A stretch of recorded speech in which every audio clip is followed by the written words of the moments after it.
This story begins in the very den of criminals, murderers, and villains.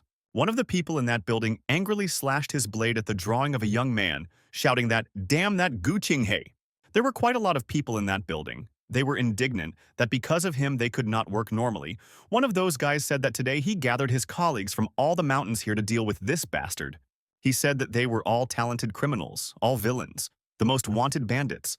How long would they tolerate him? Behind the ninja who said all this was a girl in the same clothes as him.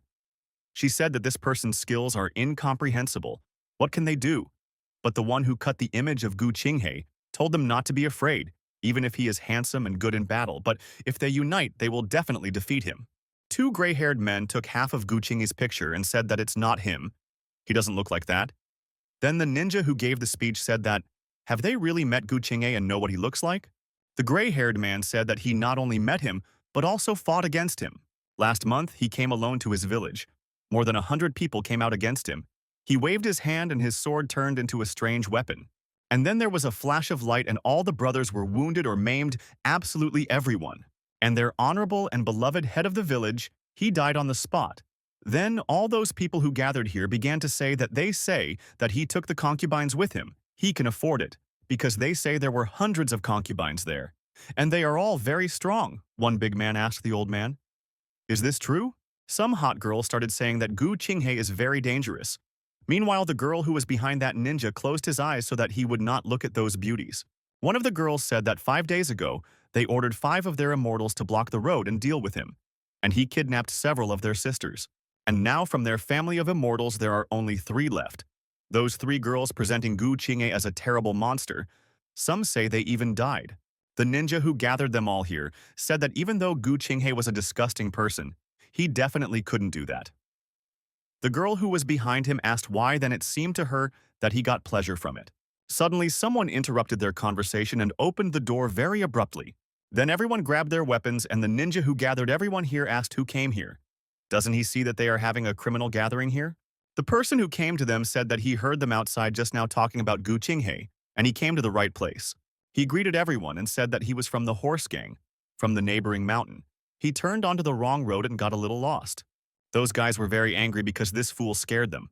They already thought that it was Gu Qinghe. Should they really knock on him? The one who gathered everyone here took off his outer clothes and said that since they were all gathered here, he would not come again. And he said that Gu Qinghe is here today, and today he will catch them all, just like that. He smoothly changed the subject, and the girl who was next to him all the time said that his brother never explained what was happening here. Those villains understood that there were a lot of them here. He gathered everyone here, and this fool decided to laugh at them. They were going to destroy him. Gu Qinghe started to run away and told a girl named Fire that he would explain it to her after finishing. The girl was unhappy and said that he didn't have to explain and she didn't care. Gu Qinghe thought that no matter how many times he repeated this prayer, he was still ashamed. He began to say that the great ruler knew better. The Lord of Darkness, let him grant him wisdom to the lost believer to find the truth in his dreams and gain the strength to fulfill his desires. After he said this, there was a strong release of energy and everything around was blinded. Then smoke appeared, and the screams of people begging for mercy were heard. Gu Qinghe tore some of the guys apart quite brutally, leaving the last one who begged them not to come.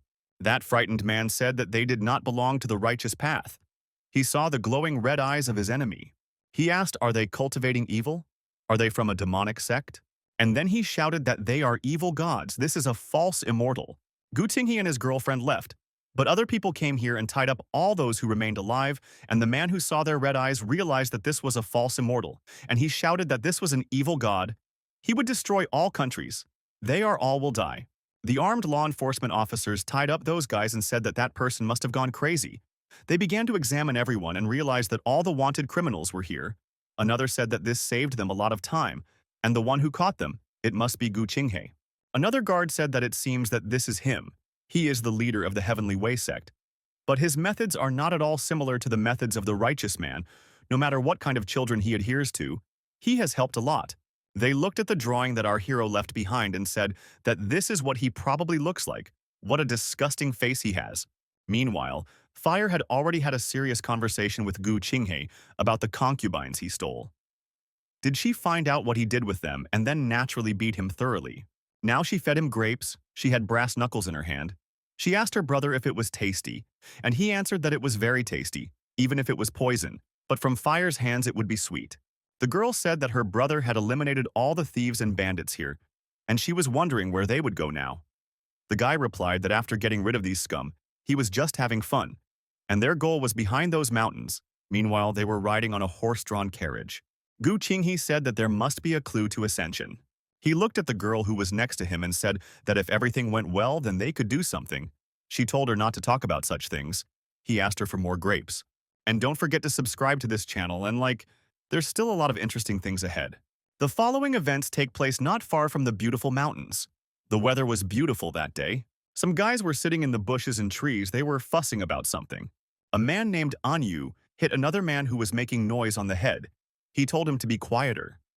After all, they were now in an ambush. Then the man who made the noise asked for forgiveness because he didn't do it on purpose. Anyu said that Gushin already scared the stripe away this morning with his rumbling stomach. Here it is worth explaining that the word Gushin refers to leftover food that even dogs do not eat. In the past, people believed that by giving a child such a vulgar and vile name, he would easily find food, be able to withstand beatings and resist diseases. Gushin said that mainly, it was because he was told that they only rob the rich. That's why they didn't touch him.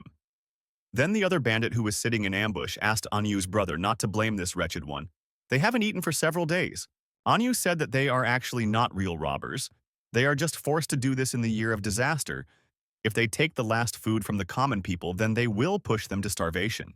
If it weren't for these rich people, then everything could have been different. If they could have issued a promissory note and returned the money when they survived this difficult time, all the people who were sitting in ambush agreed with Brother Anyu. Anyu said that they need to be patient. There are still good days ahead of them. Next to him was Gu Qinghe, who said that everything is right. Anyu's brother is right. They need to complain. He acted as if he was part of their team and told them to cheer up. If they try hard, they will succeed. Anyu grabbed the sapa which he took with him as a weapon and rushed at our hero. He asked him who he was because he had not seen him before. Gu Qinghe told him that Brother Anyu should not worry. He just joined them just recently. Anyu said that this is nonsense. They are all from the same village and he has never seen him here. Gu Qinghe didn't know if he was easy to deceive, but he said that he was a distant relative of Gu Sheng's great uncle from a neighboring village. Since he joined them halfway, he didn't have the opportunity to say hello. Anyu asked, "Is he really a relative of Gushin from the neighboring village?" And then he laughed and said that he was a relative of Gaoshin. Then welcome, he should have told him earlier, because he almost mistook him for someone else's agent. One of the guys turned to Brother Anyu and said that something was moving. It looked like it was a caravan. Luck smiled on them. Everyone needed to get ready. They thought that fortunately there are many more of them. They need to wait until they come closer to them, and then they will take them by surprise. Anyu turned to the newcomer and said that in a few minutes he would have to show himself in all his glory, and did not put on a mask. But when Anyu looked around, he did not see that person next to him. Gu Qinghe ran forward in front of the caravan, and he said that he wanted to intercept them himself. And so our hero approached the caravan, and a gray-haired man on a horse who was riding first stopped the entire caravan and asked who he was. He said that they were carrying goods for sex and knowledge, so they could not linger and lose money because of it. Gu Qinghe pondered. Are these really goods for the cognition sect? It will be a little troublesome, the old man asked. Why is this guy silent? Gu Qinghe said that he doesn't care who they are or what they are carrying to whom. But this is his road. If they want to drive along it, they will have to pay for it. Then the guys started laughing at him. They said that for the first time he saw a person who decided to rob alone on the road, he is a very brave brother. Gu Qinghe laughed and told them to open their eyes wider and see everything. He said that his boss was hiding there in the bushes and pointed his finger at those guys who were in ambush. Naturally, they didn't like it. Gu Qinghe also said that there are those who are hiding behind the trees. Those guys who tried to rob the caravan thought that they had been betrayed.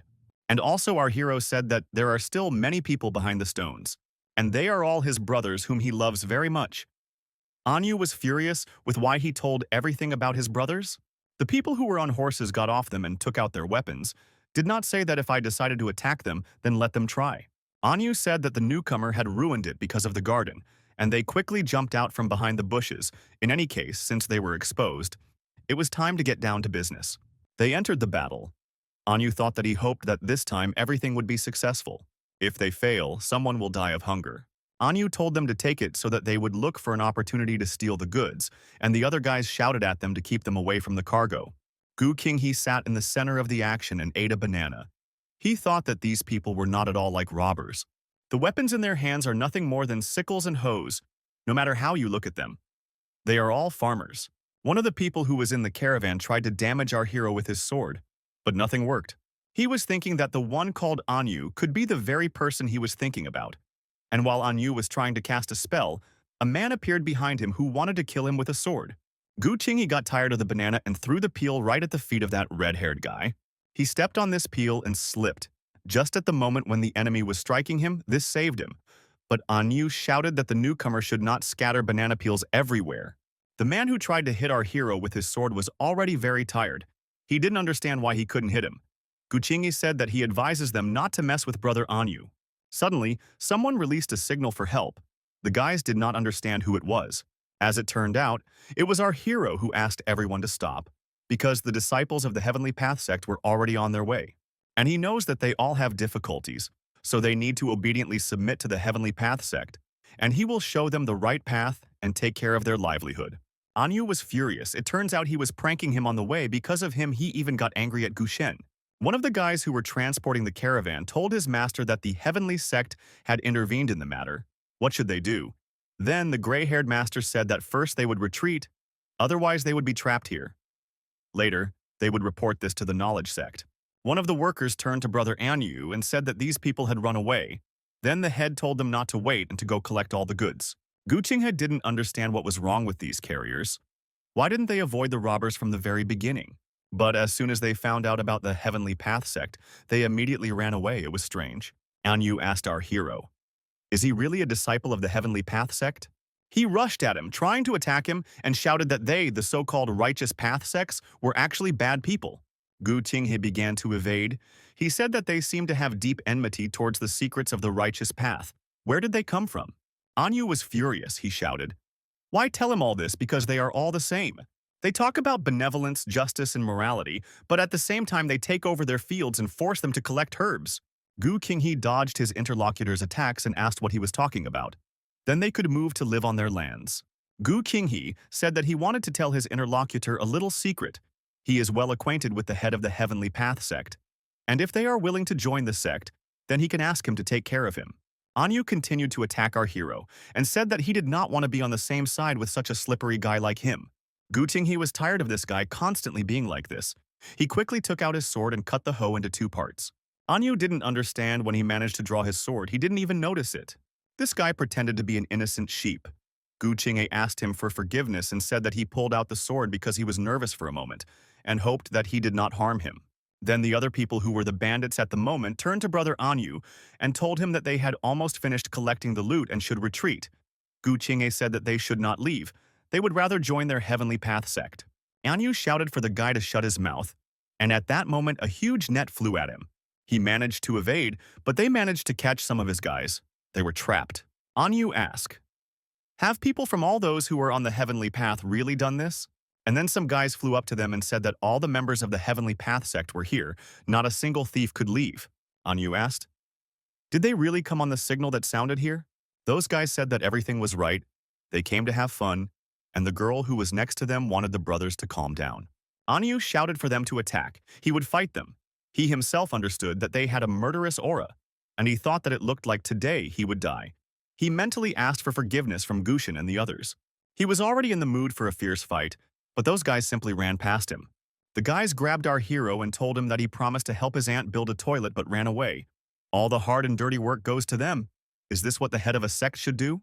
Gu Qinghe replied that he just found out that bandits were operating in this area, so he came here to check. While those guys were very angry with our hero, Anyu decided to take advantage of the moment and run away. But first, he needs to save his guys. His people told him to leave them to save himself. But naturally, that head could not leave them and said that he would now save them all. Gu Qinghe appeared next to him and said that he decided to miss such a good opportunity to escape and decided to help his brothers. Gu Qinghe told Anyu to stay with his brothers along with him, so that in the future he would not have to do anything like that against his will. Anyu was very tense at this moment. He was thinking that the family members were still waiting for Gushen and the others to return, so he had no choice. Anyu told his interlocutor that he was putting so much pressure on him, so don't blame him for being ruthless. And at that moment he used the immortal technique, the fire control technique. At that moment, he lit up with a bright flame. Gu Qinghe stood in front of him and thought that everything was right. And he was right. Those guys who arrived here or how many minutes ago thought that there was a cultivator among the bandits. Then it is no wonder that the sect leader continues to pester him. Anyu shouted to Gu Qinghe and said that if he doesn't want to die, then let him get out of his way. Gu Qinghe began to dodge his powerful attacks, and he accidentally hit his back on the cartwheel. Anyu was about to incinerate his opponent. He did not want to do this, but he had to save his guys. And then suddenly Gu Qinghe saw someone approaching him. It was the beautiful Fire. She descended from the sky like an angel. Fire stopped between Gu Qinghe and Anyu, and then began to use the immortal technique called wind control. Thus, she quickly literally blew away Anyu, the air. The guys who were sitting in the trap thought that this is a very beautiful girl. Is she really immortal? One of them said that brother Anyu was beaten, and they are staring at this beautiful girl. At the moment when that red guy flew away, he managed to attack one of the boxes with his fiery blow. The beauty who appeared here said that they found brother Gu Qinghe easily, and he laughed and said that only when Fire is looking after the sect does he dare to go out for a walk. The girl said that the next time he plans to run away, she will have to tie him up. Meanwhile, Anyu felt very lousy. He was in pain because he hit the ground so hard. Gu Qinghe walked up to him and said that fortunately, he immediately noticed that Anyu mastered the techniques of immortals. Otherwise, he would definitely have turned into fried chicken. The sweet girl turned to Gu Qinghe's brother and tried to tell him something about those goods. Gu Qinghe interrupted her and told them to be quieter. He approached the goods and said that he had no idea that the knowledge sect was ordering such goods. Seeing what was there, he thought that his head was spinning from all this. Having looked closely at one of the boxes, the girl and the guy were shocked. After all, there were real living children there. It seems they were beaten and unconscious. Gu Qinghe decided that first he needed to deal with those people who wanted to rob the caravan.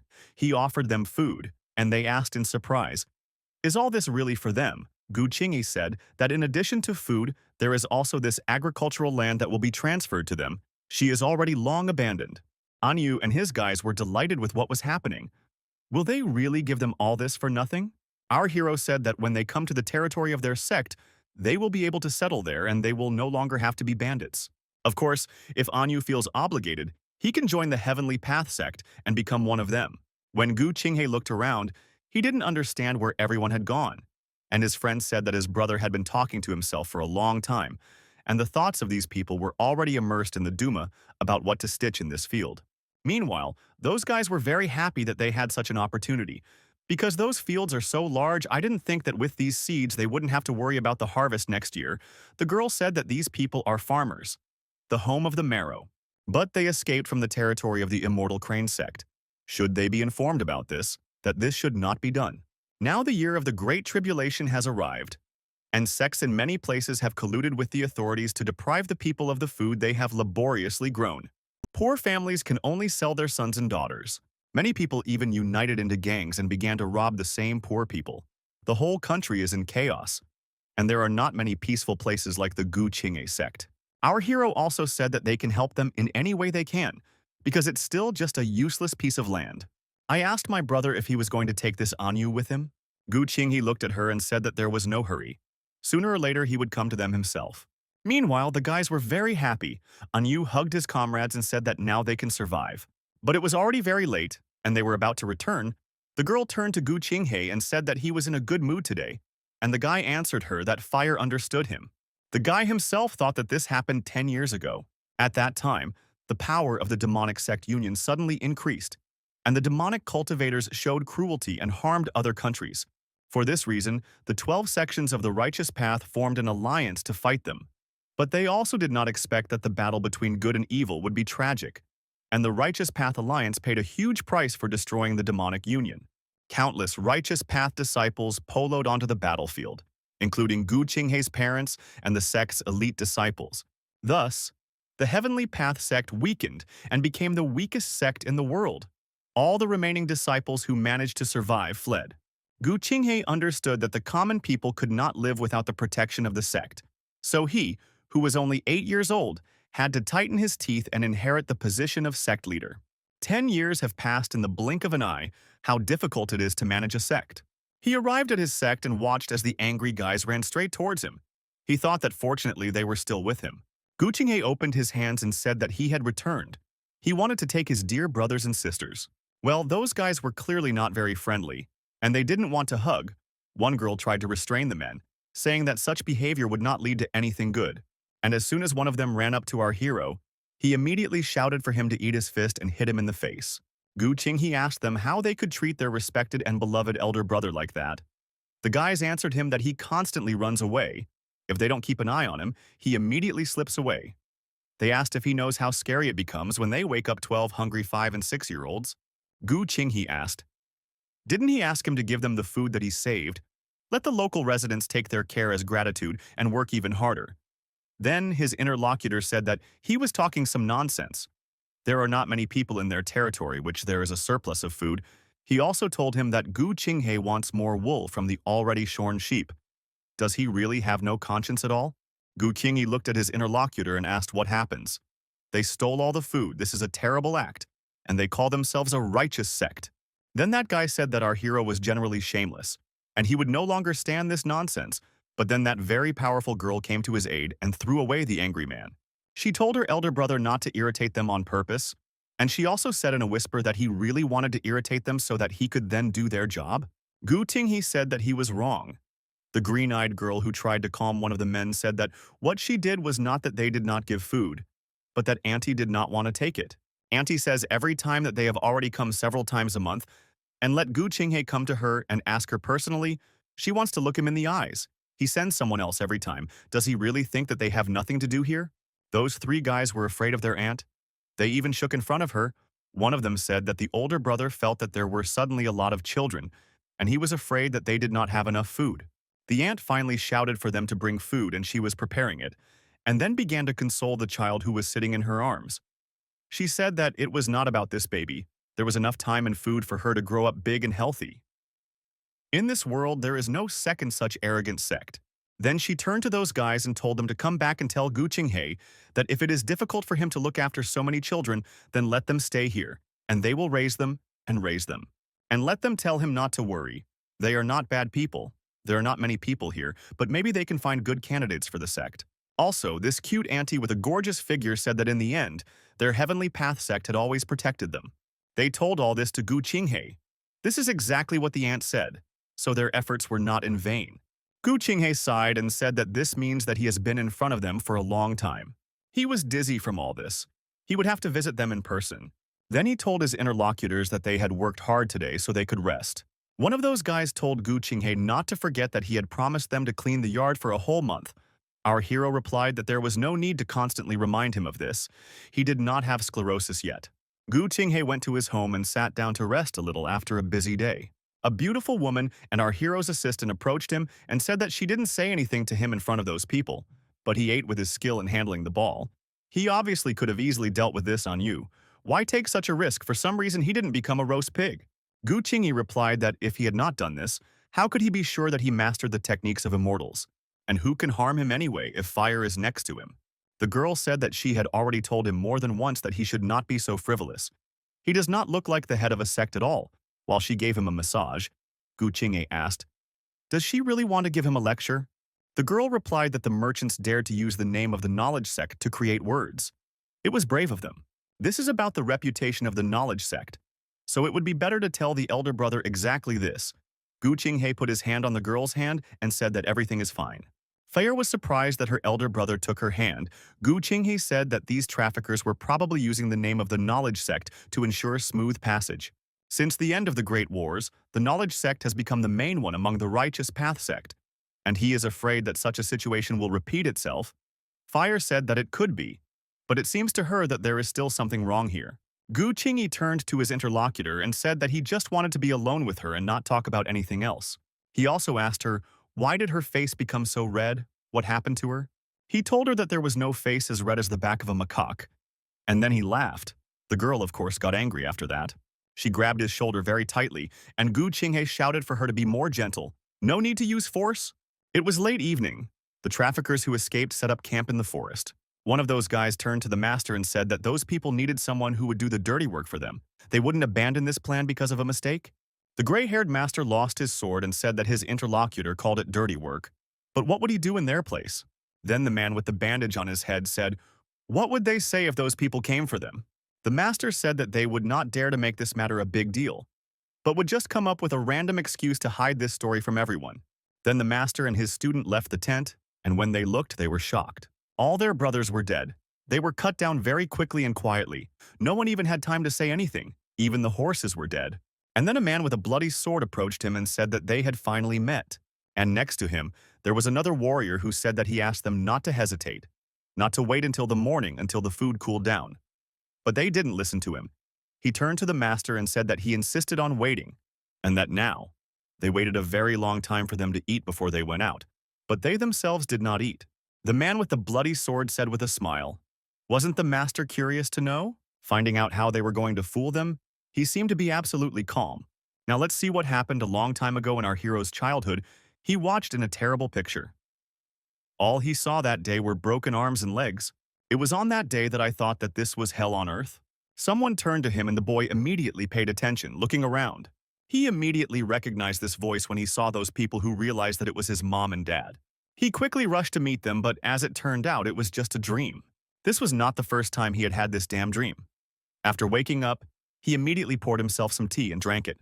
Every time he feels worried, he always has the same dream. So many days have passed, so that matter should be over, right? Someone knocked on the door and a woman's voice was heard asking, "Is your older brother awake?" Gu Qinghe opened the doors and greeted Qingmei. He said that she came very early today with breakfast. The girl replied that she came to report that 2 guests had arrived early in the morning. They claim that they are students of the knowledge sect and are waiting in the reception room. Gu Qinghe replied that he will come as soon as he washes his face. Meanwhile, 2 men who were sitting in the reception area were talking with other guys. They said that similar ones came too early. Dawn had just come. Everyone was just waking up. But he asked for forgiveness that their younger brothers and sisters had to wait on them, although they themselves had not even had breakfast. The powerful beauty said with a smile that the elder brother was too kind. Then, the man replied that there is no need to be so formal. They are all members of the immortal sect, so there is no need to pay attention to all this etiquette. He asked those guys to also sit down together in comfort and wait for the chapter. The girl replied that everything was fine. They could just sit down and drink tea. And 2 of our hero's subordinates replied that this older brother had not shut his mouth since he came here. He said in a whisper that probably his master usually doesn't let him talk, and that's why he started talking so much now. And his other colleague answered to keep him quiet. The girl said that they had already sent their younger sister to call the head of everyone, so they should wait a little longer. Then the men who came here told you that it's nothing to worry about. They are guests, so they can wait. Everything is fine. But their conversation was interrupted by Gu Qinghe and said that he was already here. The younger brother had already made the 2 older brothers wait. He said that he was glad to see them. It had been a long time since the Heavenly Path sect had such big guests. The silent curly-haired man smiled when he saw our hero. The guests greeted the sect master, and one of them said that this must be the head of the Heavenly Path sect. A young talent, Gu Qinghe said that it was very nice to receive praise from them. He wanted to hug them. Then that curly-haired man said that they came in a hurry and without warning, so he asks to forgive them. And then he seemed to accidentally spill a cup of tea directly on Gu Qinghe. Gu Qinghe immediately saw this and thought that why did he decide to turn the cup over like this? But the girl who was standing nearby quickly reacted and settled everything. She used her powerful strength and collected all the tea and also caught the cup. Gu Qinghe took the cup in his hand and the girl collected all the tea in this cup. Gu Qinghe said that it seems that the 2 older brothers are a little tired from the long journey. Our hero's subordinate said that they look very good together. How well they work together. One of the guests turned to the other saying that this girl is not so bad. He then pointedly began to scold his younger brother who is so awkward, he needs to quickly apologize to the sect leader. And he began to pretend that he did it by accident, and he hopes that his younger brother will forgive him. Gu Qinghe said that it was no big deal, and he still doesn't know how to address them. The curly-haired man said that his name was Xia Xuantun, and the man with black hair said that his name was Xia Xuanyi. They were 3rd-generation disciples of the knowledge sect. Gu Qinghe said that they needed to sit down and talk at the table. He asked Qing Feng to pour hot tea for the 2 older brothers. And after some time, they sat down to negotiate. Gu Qinghe said that as the head of the Heavenly Path sect and junior, this does not mean age, but that his sect is the weakest among the righteous path grids, and the knowledge sect is the main one among these sects. He said that he should have visited the head of their sect a long time ago. It's just that every day he has to deal with different troubles, and he was very busy. He asked them for forgiveness for having to come here themselves. Then, one of his interlocutors said that the younger brother doesn't have to be so polite. In fact, he was their master, who already had the idea of coming to visit Gu Qinghe. It's just that he is also very busy with things and can't tear himself away from them. Gu Qinghe said that their leader is very kind, but he himself thought that he was so busy that he had not been here for 10 years. Then 10 years ago, he said that he would take care of him. This time, the knowledge sect sent them here for a different purpose. One smiles and pretends to be meek and submissive, but hides his teeth.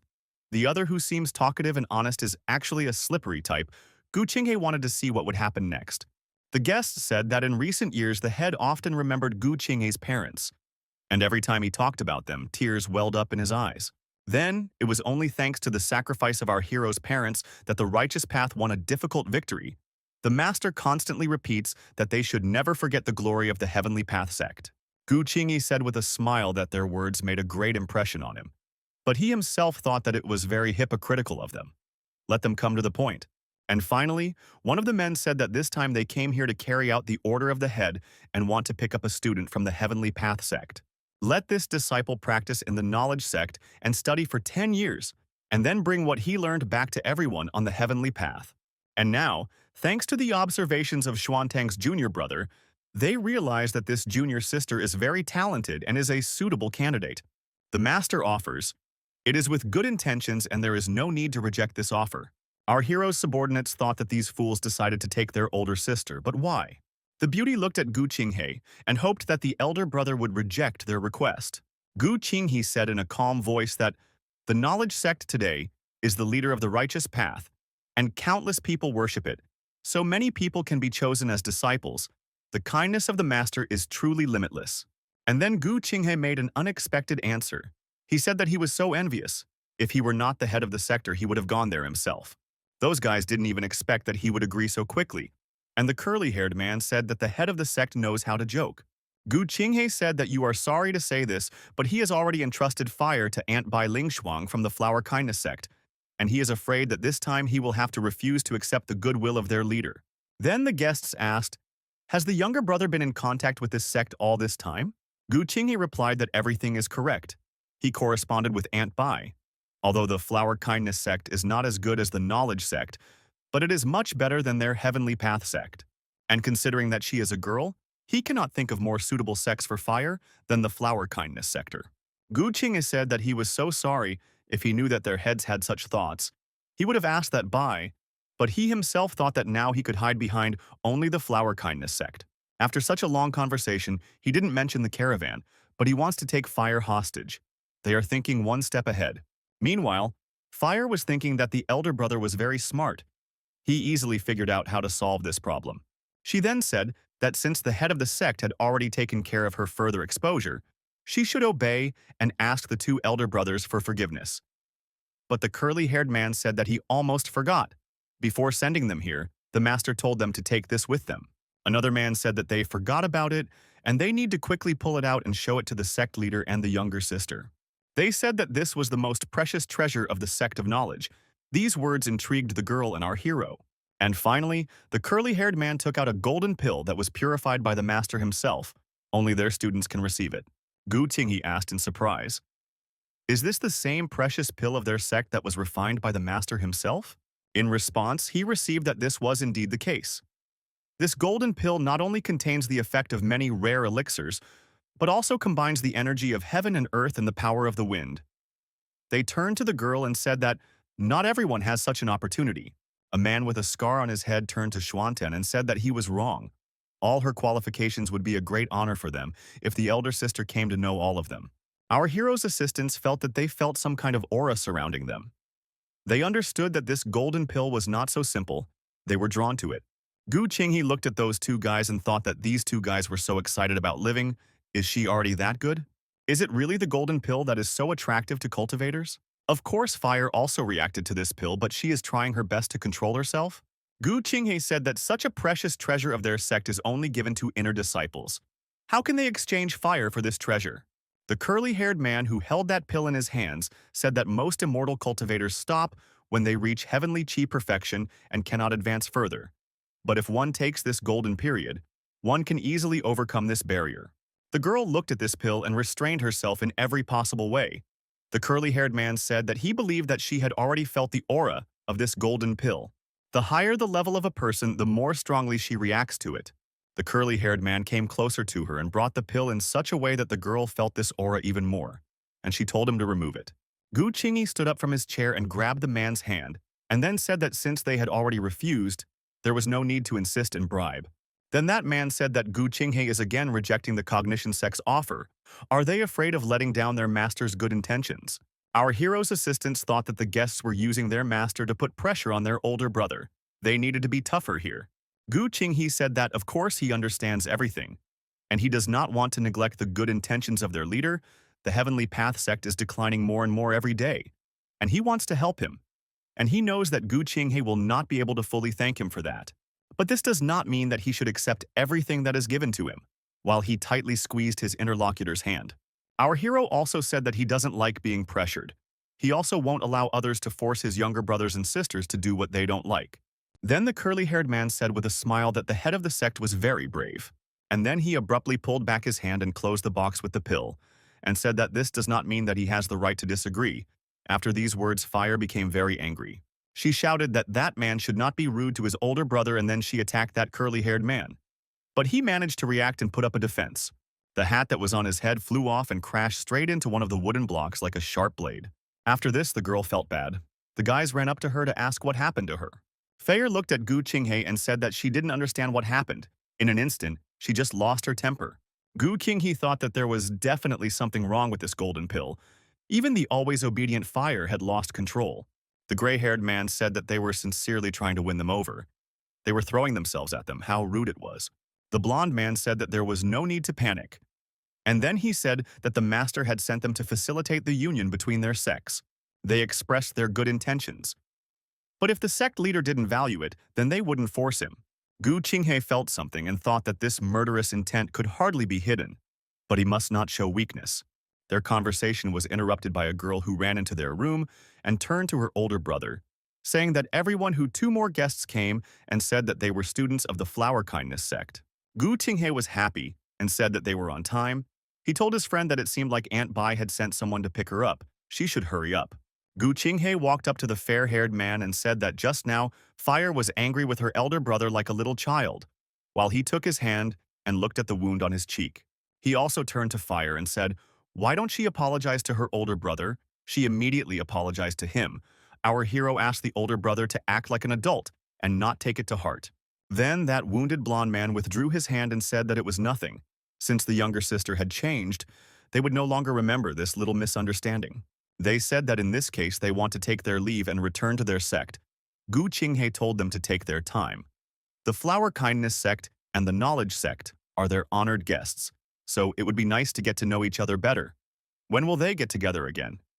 But the guests said that they were grateful to them for their kindness, but the master asked them to return and as soon as possible, so they left them.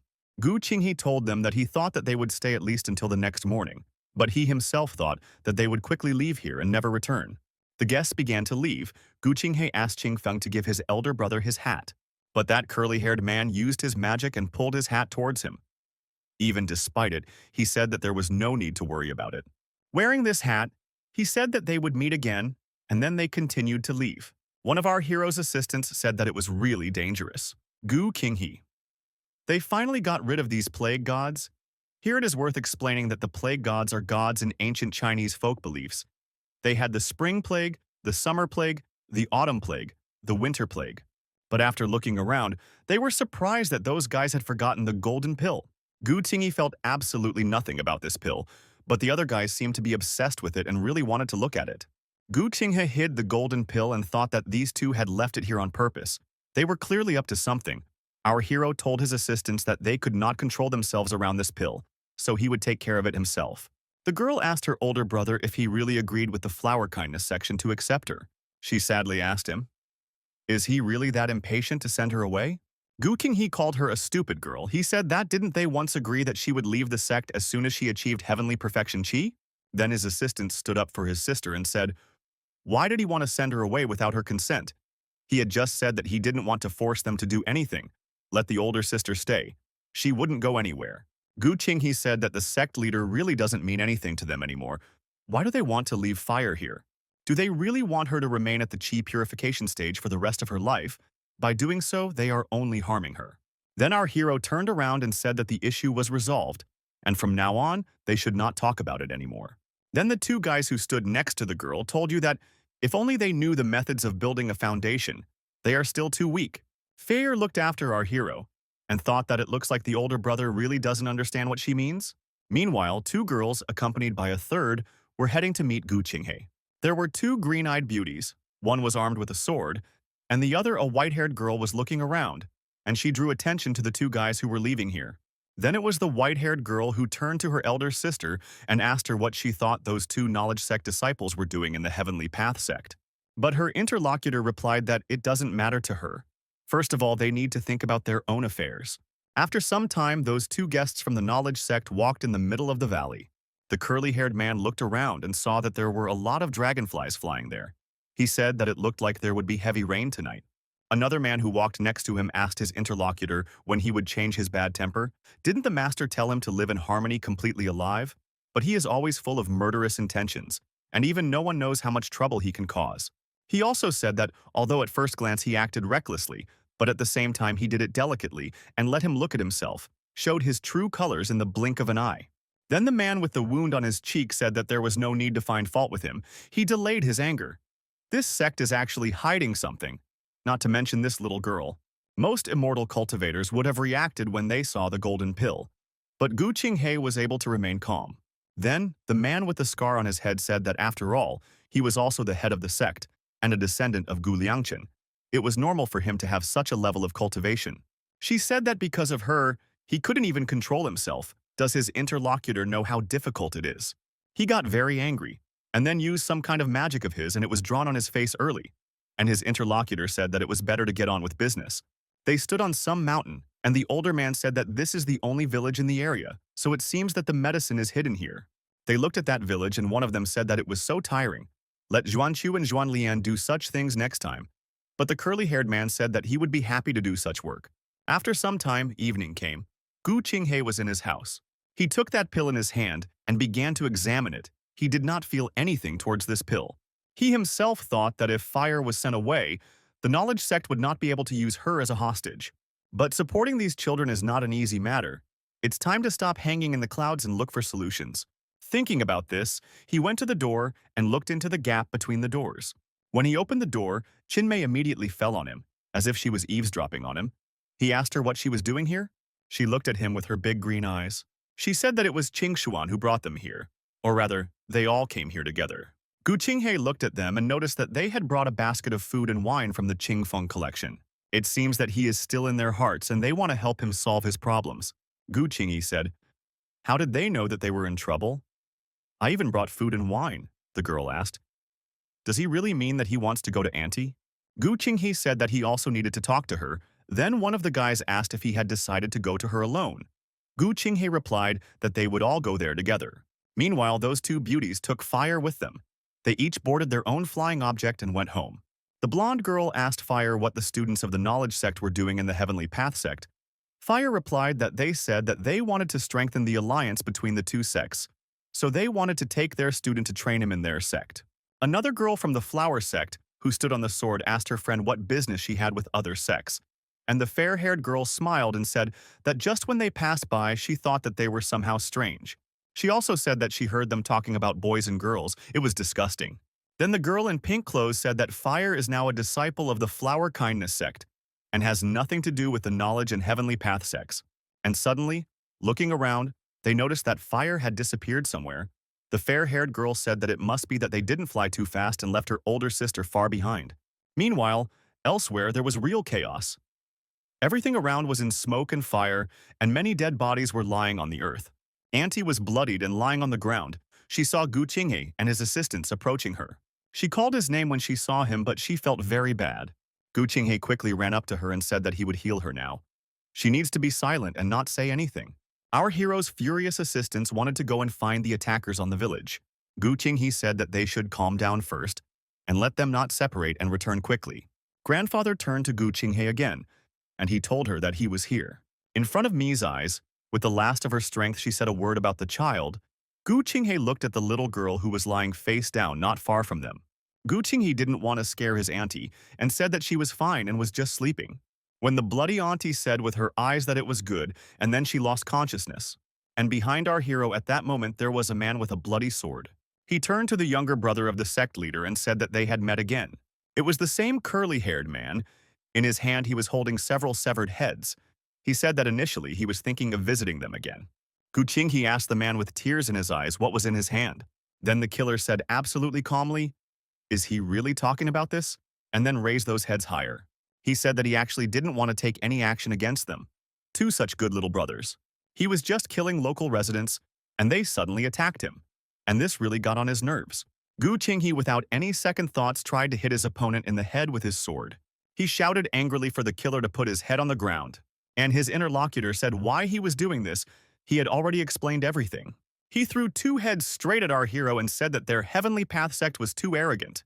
He then attacked Gu Qinghe with his sword, but Gu Qinghe quickly dodged. He carefully placed the heads of his dear people on the ground. The curly-haired man said that he and Xuanyi were so stupid that they thought that Gu Qinghe was hiding his spiritual power. And then she laughed loudly and said that he was actually a person without any cultivation base. It turns out that he put all his energy into sword practice. The two heroes who destroyed the demonic sect union actually gave birth to this. Gu Qinghe said that his interlocutor was right, and he really couldn't cultivate immortality. Well, his sword is another matter. He clenched his sword in his hand tighter, and then Gu Qinghe rushed straight towards his opponent with lightning speed. The curly-haired man did not have time to follow his movement. It was incredibly fast. Gu Qinghe cut his opponent with lightning speed. He didn't even have time to do anything. With tears in his eyes and incredible rage in his heart, he said that no one could stop his sword. The head of that curly-haired man fell to the ground. Blood sprayed everywhere. Gu Qinghe thought that fortunately he had underestimated the enemy, and he was able to kill him even without cultivation. Suddenly he felt someone approaching him from behind. It was the second man who said that in front of him was a very interesting guy. Although he has no spiritual power, he is more dangerous than the immortal cultivator. And then he cut off our hero's hand. Gu Qinghe felt a sharp pain and then a painful shock occurred. He understood that he needed to stop the bleeding. He needed to hold his breath. There was still a chance. The enemy attacked the guy again, and he said that junior brother sect leader is truly magnificent if he can be so decisive, even without one arm. But sooner or later he might become a problem. So this man with a scar on his head wanted to kill him. Suddenly, the same powerful girl appeared right in front of Gu Qinghe and said that she expected them to have evil intentions, but did not expect them to be so cruel. Fire quickly used her magic. She cast the ice wind spell and threw the opponent away with a powerful push. At the same time, she caused him quite a lot of damage and he screamed loudly. The girl approached Gu Qinghe and said that she would now help him with his hand. Our hero told her that it was too late. He thought that the rest of the students of the knowledge sect were already on their way here. She told him not to worry. They would heal his hand and run away, and then they would tell everything that happened here. But suddenly something pierced her like a thick needle. Gu Qinghe was afraid for fire. He held her and looked at what it was. When he saw what happened, he was shocked. The one whose head he had just cut off was a demon, and he pierced the girl with his sharp demonic tongue. Gu Qinghe retreated, and he thought that if they were from the union of demonic sects, then why would they carry out the tasks of the knowledge sect? He thought about whether it could be that the battle between good and evil 10 years ago did not end. And then suddenly he was grabbed by another man, who also turned into demons. He held our hero by the neck and said that the younger brother is so energetic, almost comparable to their older brother Xuan Lian. Gu Qinghe understood that he couldn't just do this. He had to figure it out. He said that the disciples of the Flower Kindness sect had seen them, and they would be accused of destroying the sect. Then, the man with black hair in demonic form said that Gu Qinghe is very naive. He is just trash flying in the clouds. They will so quickly join a third-rate sect like his that no one will even have any questions. But as for the Flower Kindness sect, they have two options. The curly-haired man attached his head back to his neck and said that the first option is to become dead like everyone else here, and the second is to join them. The demon with insect antennae said that the fun is over. There is no need to tell him too much. As soon as Xuan Lian and the others arrive, they will return and report everything to the master. The blonde demon said that everything is correct, and as an unexpected win this time, they will take her. She has not died yet, and they have the golden pill. Gu Qinghe was bleeding. He was about to lose consciousness, but he couldn't let fire become a monster like them. He had to stop them. He must kill them. This is not the end. He cannot die like this. He will not spare anyone and will kill everyone. And at that moment, he seemed to have moved to another space. It was some kind of spatial channel. Opening his eyes, he looked around in surprise, not understanding how he was still alive. He was sitting in the center of some kind of magic circle. He thought that it was a sect of knowledge, and then thought that they had no reason to leave him alive. It was very beautiful there. He didn't understand where he was, and who saved him, and why did they do it. He had a lot of thoughts in his head. He was thinking about, does this someone really want him to do something for him? Gucinghe also felt that the one who saved him also returned his left hand to him. Looking at his hand, he noticed that it was not the same as before. Instead of a hand, he had some tentacles. Gucinghe screamed in surprise, and at that moment blue fire lit up around him. After that, he felt someone calling to him, calling him by name. He felt a very strange feeling. He was very uncomfortable at this moment. He asked if he was communicating with a demon, and he himself thought that it should be exactly like this. He moved him here, and he feels his presence. Suddenly, he felt that he could not move at all. His whole body, and even his heart froze. Gucinghe, whether it is a demon or an immortal, finally a huge figure in the form of a man appeared. This mysterious creature said that an immortal or a demon, let him decide for himself. That creature spoke words such as despair, light, God, truth, hope, as it is called in different worlds. Addressing our hero, he said that with his current level of knowledge, he will not be able to understand who he is, but he can call him the Ark. Gucinghe replied that it is not difficult for him to understand whether he is a god or a demon. Once upon a time, a huge entity said that we would have to act like this. And then some very creepy, strange things began to happen. Gucinghe was still studying pain. It became very dark around him and he couldn't see anything, as if he had lost his sight. He screamed and begged for this creature to stop and stop doing this. A huge entity called the Ark told our hero that they communicate in an understandable language. There were wars in various dimensions in which outsiders invaded the indigenous people, and the world of Gucinghe was invaded by invaders, and they are powerless to resist. Gucinghe finally came to his senses and asked, are they from another world? And the Ark said that if it does not interfere, then the only future awaiting them is complete destruction. Gucinghe thought that could it be that the knowledge sect is not just evil cultivators? The Ark said that Gucinghe was the chosen one of heaven who was chosen to change this future. But if he wants to borrow the power of the Ark, then he must follow the 10 rules. It was written there that he did not betray. If he wants to get the power that belongs to him, then he must offer his soul so that a mark will be engraved on it. He will become a prisoner of the Ark and never will go against him, then complete confidentiality. It is forbidden to tell the truth because someday all truths are united. The truth is beyond doubt. Nothing needs to be hidden from the Ark, because the Ark will hear everything. You cannot be arrogant. You need to be grateful. It must accept everything, must obey, must be faithful. He must be fearless. One must cast aside one's fear of other things and leave them to God. Gucinghe thought that he would receive their power, but from now on, he must obey them. The first rule is not to betray. If he wants to get the power that belongs to him, then he must offer his soul so that there is a mark on it. The second is complete confidentiality. It is forbidden to tell the truth. Gucinghe smiled at this moment, and the huge entity asked him why he was laughing. After all, he is dead. It is the Ark that gives him the opportunity to return and gives him the strength for revenge. Gucinghe still, with an arrogant smile, said that if the Ark is so big, then why doesn't he intervene directly and have to rely on a dead man like Gucinghe? The Ark replied that his life and deaths did not matter to the Ark. Gucinghe said that it did not matter, or was it simply that the great Ark could not act on its own? If this is a ship, how can Gucinghe be the only one on board? Can't he find dozens or hundreds of people who can stand against them together? The huge entity began to get annoyed. He said that this was nonsense. And does he really doubt the wisdom of the Ark? Gucinghe said that, of course not, the Ark must have wisdom beyond Gucinghe's understanding. Thanks to her, the Ark realized that Gucinghe is the only one who can help this world, in which case they should be partners. They are master and servant. The Ark asked, does this insignificant ant really want to be on the same level as the Ark? He shouted that our hero was just a small creature that could be wiped off the face of the earth with one movement of a finger.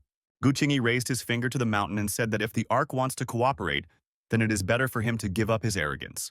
Gucinghe, with his head held high, declared that they had fallen in his eyes. As soon as the Ark touched our hero's finger with its finger, it immediately dissipated. The Ark replied that he couldn't even immediately tell whether Gucinghe was too ignorant or very smart. It seems that the Ark made the right choice again. Gucinghe heard some other voice talking to our hero. The creature told him that the ark recognized Gu Qinghe's courage and courage. Roigo, the Eye of Truth, addressed him. He said that from now on, he would be a bridge between him and the ark. He said his name and said that now he was making an agreement with him. Gu Qinghe began to look around and then saw that this eye was very small. He was surprised that it looked like this. It was different from what it was before. Roigo replied that, of course not. It does not have a specific shape. Suddenly, our hero started bleeding from his mouth. He did not understand what happened. The Eye of Truth said that Gu Qinghe simply could not bear the power of the ancient gods. Gu Qinghe said that he simply deceived Roiguo. Was he afraid that he would die a second time?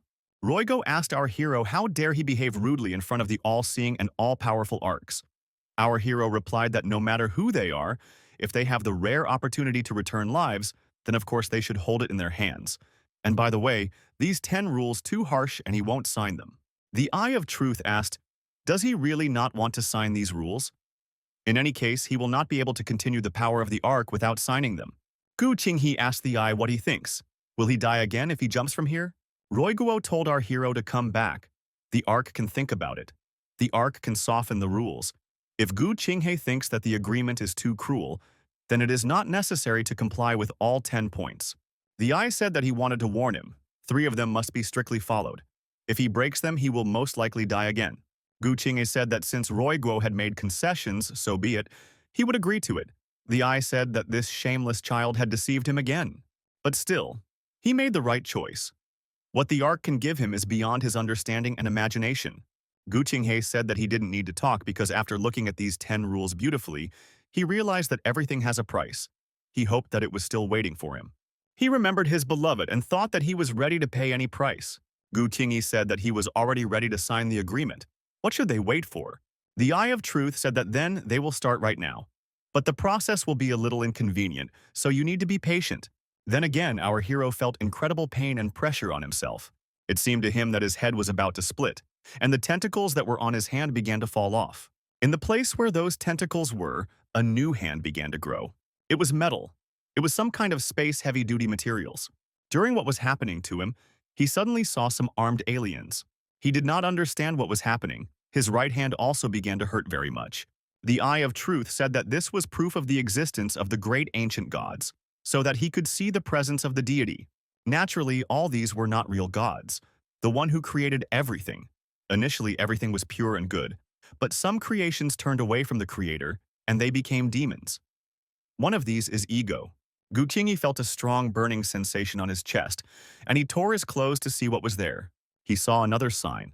It was the mark of a demon named Pure. Also, our hero also had a sign called Undead on his back. That is, it could well have endowed our hero with properties. Gu Qinghe felt incredible pain as these marks appeared on her body.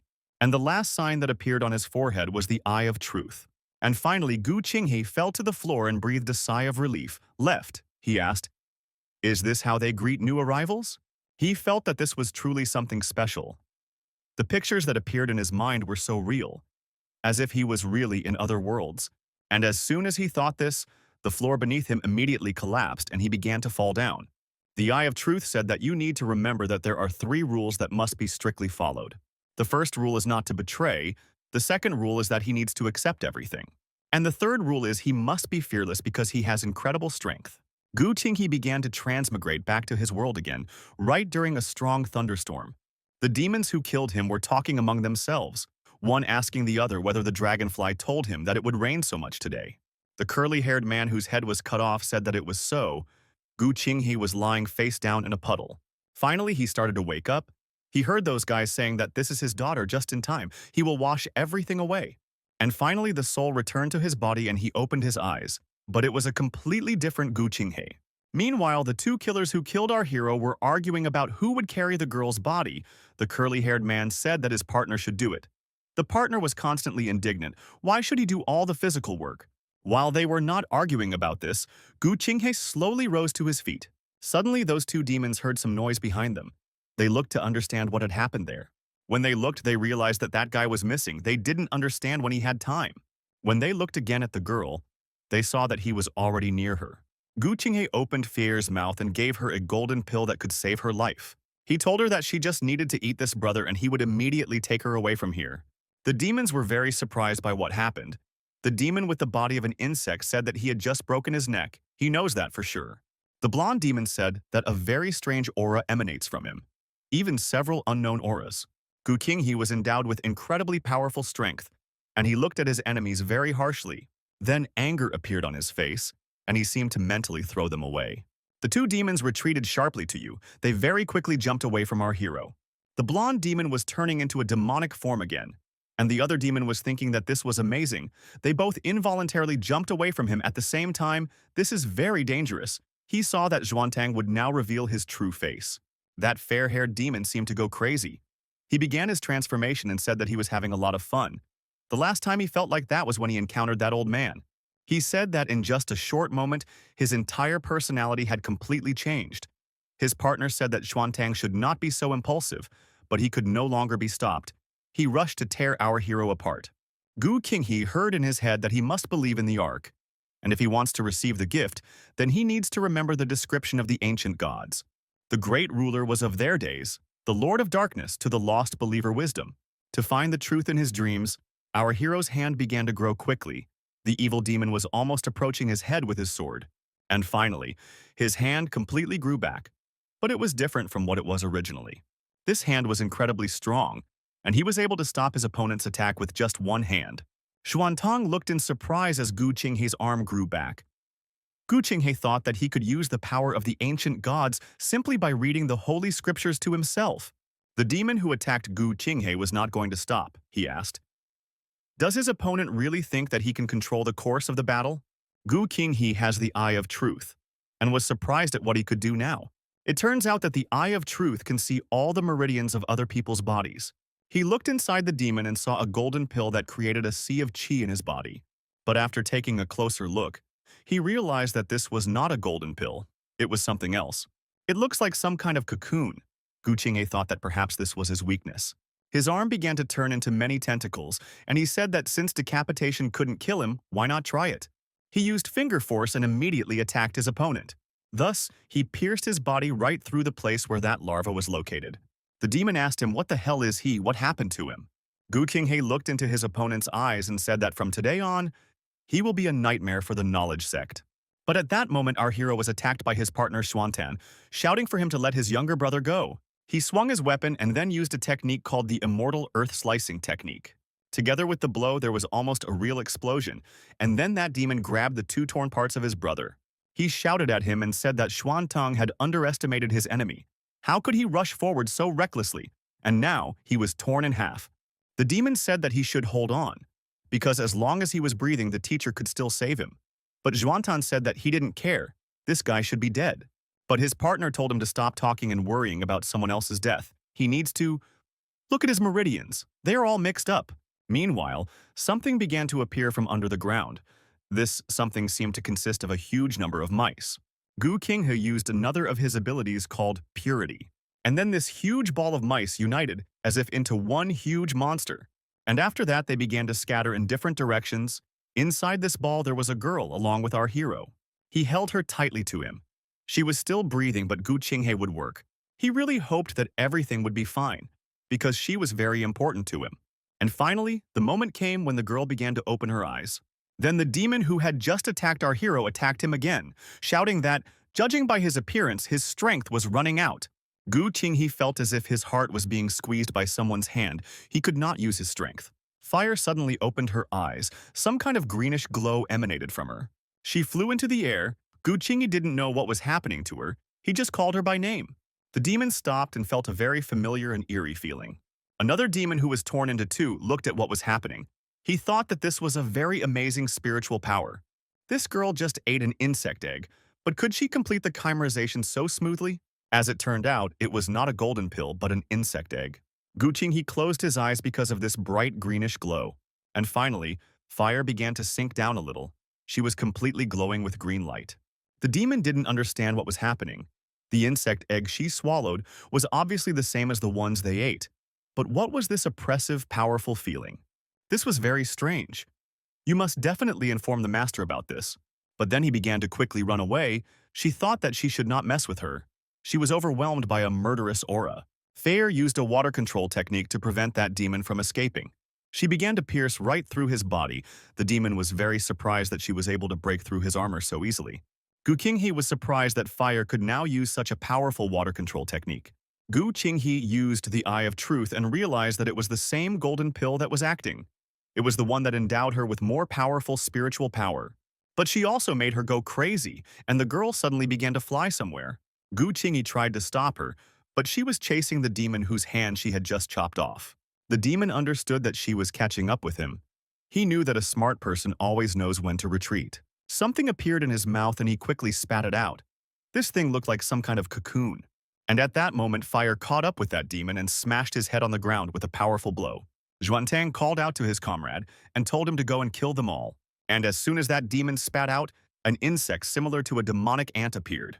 This ant crawled onto Xuantang's body, and Xuantang told him not to touch it, because he is a weakling if he decides to run away. The ant told him to shut up. It was all his fault for having too much fun and delaying the matter. The master would be angry, so Xuantan would have to think carefully about how to explain everything to the master. Xuantang shouted that he wouldn't run away. If his guy wants to run away, then let him save himself, and he's not going to explain anything to anyone he doesn't want to. But the demonic ant did not listen to his partner and used magic, and then they hid underground. Gu Qinghe was surprised that they ran away. Were they scared away by the change in fire? Gu Qinghe turned to the girl and told them to take the opportunity and get out of here. Otherwise, if they brought help, they would be in trouble. Fear somehow reacted very strangely to his words. She looked at him with a creepy look. Then something happened that our hero definitely did not expect. She dealt him a crushing blow straight to the chest. Gu Qinghe felt severe pain. He realized that fire did not recognize him. She became like a demon and attacked the one she had previously loved very much. Gu Qinghe felt that his left hand was moving on its own. But he didn't want to harm fire and stopped his left hand. She struck him again with an incredibly powerful blow to the chest. Gu Qinghe shouted loudly and then tried to explain to the girl that it was him, her older brother. Gu Qinghe realized that she didn't recognize anyone. He needed to find a way to calm her down. And at that moment, an explosion occurred. His left hand launched a mighty strike. The girl jumped back and began to look around. She lost Gu Qinghe from sight. But suddenly our hero appeared behind her and grabbed her by the neck, and the girl screamed something in an unknown language. Gu Qinghe begged Fire to wake up. He asked for her forgiveness and said that he had no other choice. But the girl bit his hand. Gu Qinghe felt incredible pain, but he said that she could bite. Elder brother doesn't blame her for this. It's all because of that golden pill of the knowledge sect. Otherwise, she would never have become as tender as she is now. He was very sorry that everything happened like this, and he was also very sorry for those guys who died.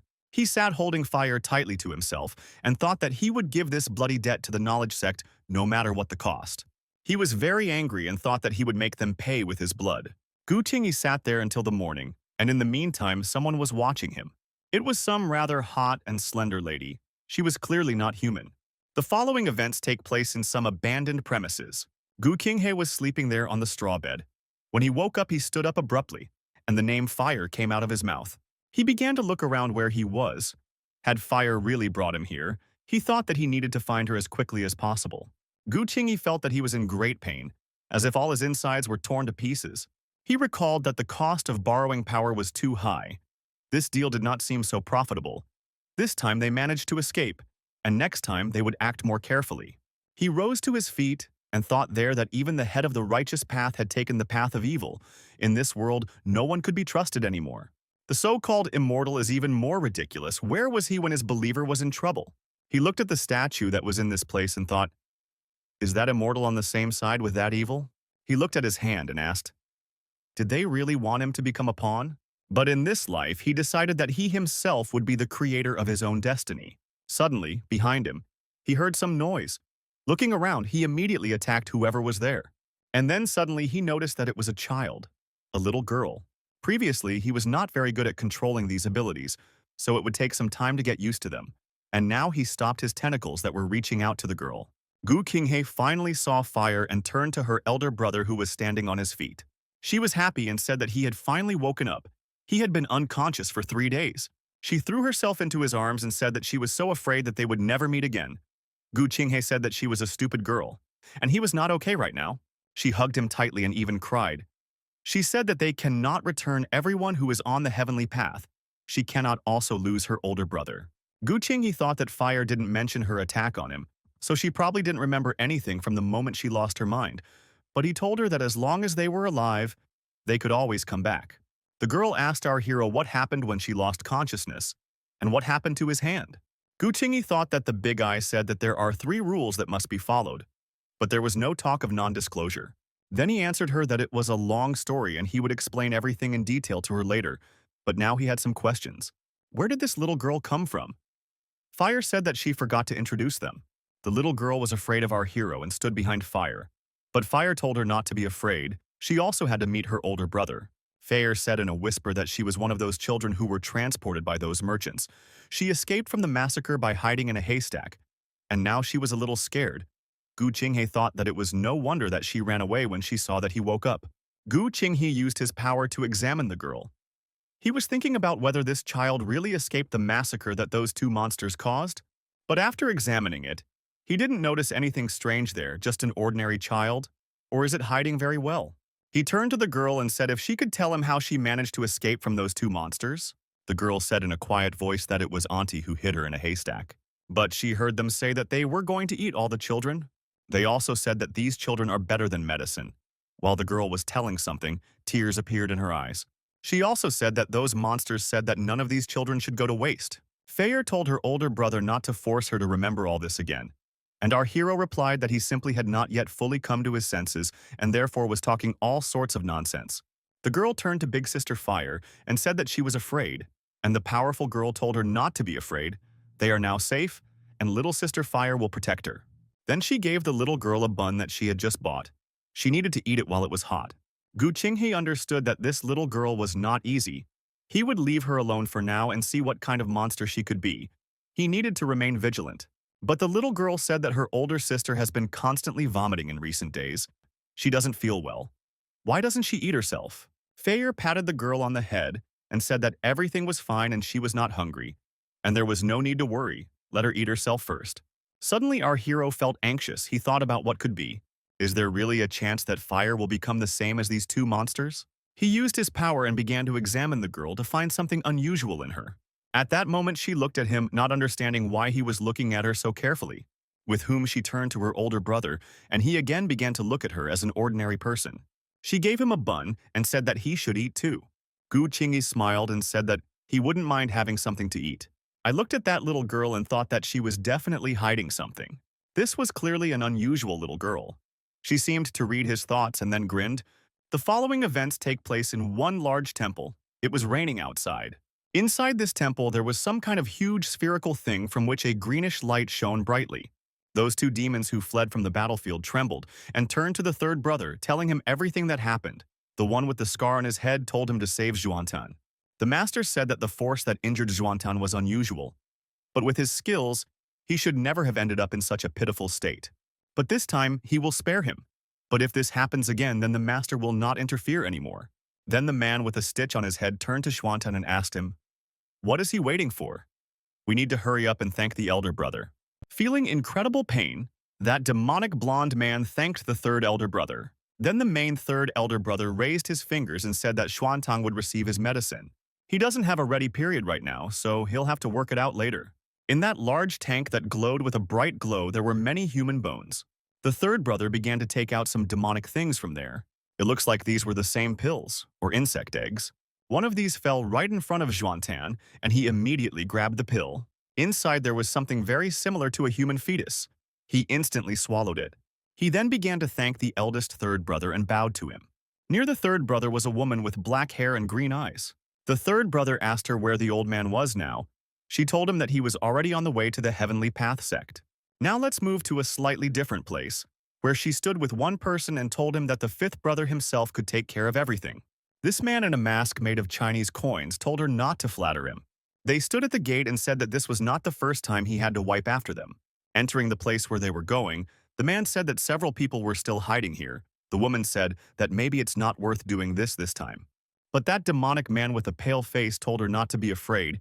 He promises that she won't feel anything at all. She didn't have time to say anything before he immediately chopped her into pieces. He cut her down quite brutally with his sword and did it very quickly. But the woman also quickly began to regenerate and recover. Her interlocutor said that this cursed regenerative ability really made him jealous. The woman straightened her hair. She was almost naked. She told him that he began to act even before he finished speaking, and without hesitating for a second. She said that the older brother really doesn't know how to treat women kindly and carefully. He threw her clothes and told her to save her energy and flirt with some young guy. He told her to cover her body. There were several human bodies lying around them. The woman said that this cloak smelled like an old man to whom truancy had been put in the cemetery for a long time. But suddenly they saw that there was someone else here. They looked to see who it was. A young guy with red hair stood at the gate. He had come from fishing. He was thinking that, although he had been told that he could join the Righteous Path sect, could he come here like this without an invitation? The gate opened in front of him, and the young guy saw a beautiful woman in front of him. He began to stutter at that moment. He didn't expect her to open the door, and he definitely didn't expect her to be like this. She looked into his eyes and asked what happened to his younger brother. Red Guy thought that the disciple of this sect was very brave. He stuttered and turned around, then said that he climbed the mountain to become a disciple at the invitation of their sect leader. The woman with black hair said that if he came here to become a disciple, then of course he can pass. The young guy was shy. He said that they didn't know how to properly thank them, so he brought this fish that he caught today and hopes that they will like it. The woman asked about what he said. She asked if he lives with someone else. The young man replied that didn't the head of the sect say about this? He gave them a piece of empty land for use where they could live, after they resettled the other villagers, and he climbed the mountain, but before he could finish his speech, something happened. That pale man quickly glued the talisman directly to the red-haired guy's forehead. Then he said that fortunately the fish itself was caught in the net, and a large one at that. The red-haired guy was immobilized, and that pale man said that this guy has spiritual power, and he seems to be a good candidate. You need to quickly go down the mountain and find all the villagers he was talking about. The pale man looked at the woman and said that no one would survive. Now let's go back to the temple. The woman with black hair said that senior brother Xuan Lian had already begun to act in accordance with the instructions. The third brother replied that she should continue to transmit orders. The following events take place in the east on the territory of the Flower Kindness sect.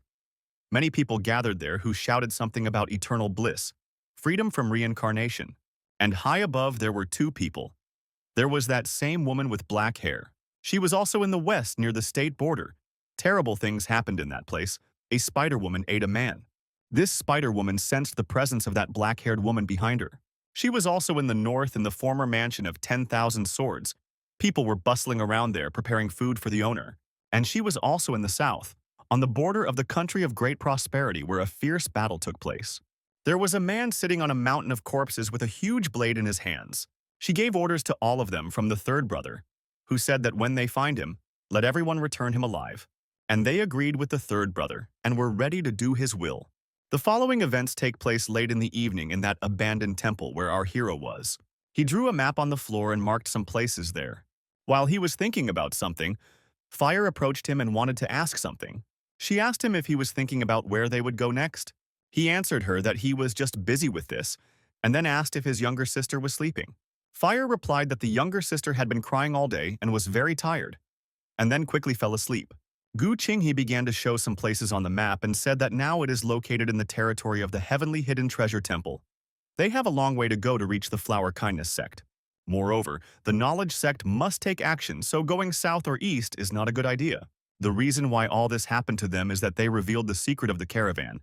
Gu Qinghe wants to go in the direction from where they came to see what is happening. Therefore, Gu Qinghe decided that they would go to the northwest. They need to get to the 10,000 Swords Mansion. You said that they can also help the younger sister find her family there. Fayer said that elder brother knows better how to act. Gu Qinghe, you told her that he knows what she's thinking. She wants to know why they don't turn to other righteous path sects for help. After this battle, he can no longer trust any righteous sect, and he cannot risk trusting their loyalty to them. Now they are faced with so many questions that just trying to figure them out is already tiring. The girl said that why don't her older brother tell her about everything that happened? She was also interested in why his hand was like that. Gu Qinghe said that what he was going to tell might surprise her, but don't let her be scared. The girl replied that if this story is not about ghosts, then it will not scare her. The following events take place in the beautiful palace of the Flower Kindness sect. The girl with brown hair was hit hard in the face by the mistress. The lady screamed. Did she really have the courage to come back? The first time they sent her from the mountain on an errand, she failed. Meanwhile, not far from them there were several bodies that were covered with white sheets. The lady asked, what was the point of returning these corpses? The blonde, frightened girl said that the teacher should not scold her elder sister. They searched the entire territory of the Heavenly Way sect, and she believes that elder brother Gu and elder sister Fire were able to escape. Another sweet girl came up to the master and said that before, whenever an older sister came down from the mountain, there were no unforeseen circumstances. Another girl turned to the master and said that no one could have imagined that such a disaster would befall the Heavenly Path sect, and she was glad that their sisters did not encounter anyone from the union of demonic sects. This matter is of great importance. The disciple believes that this matter should be immediately reported to other righteous sects. Bai Ling Xuan, who was the leader of the Flower Kindness sect, turned to the two girls who did not live up to her hopes and said that they had no right to rest. They should immediately go to each sect to report this. The girls knelt in front of her and said in one voice that they would do it. Bai began to cast a spell and you could see how angry she was on her face. It was as if she attacked those girls with her powerful magic, and they could only cover themselves with their hands. But all those ice shards flew past them and did not hurt the girls. Thus Madame Bai showed her character, after which she simply turned around and left. The blonde girl turned to her older sister and said that this was the first time she had seen the master so angry. Meanwhile, Bai was thinking about the demonic sect union.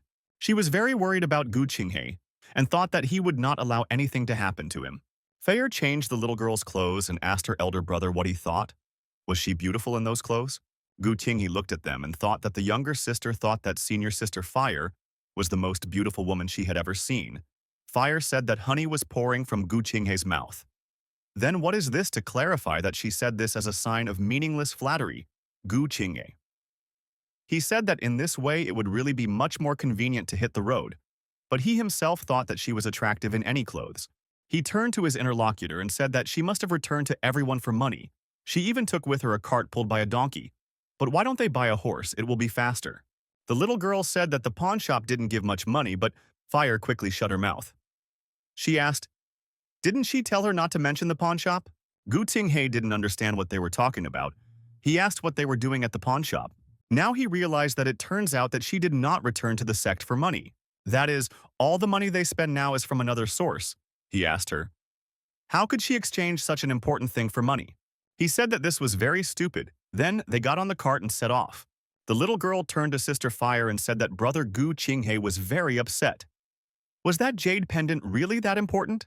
Feier replied that once upon a time she, as her younger sister, was separated from her family, and at that time she only had that jade pendant. Then the girl asked that this was supposed to be the only reminder of her family. The girl said that it could be said that way.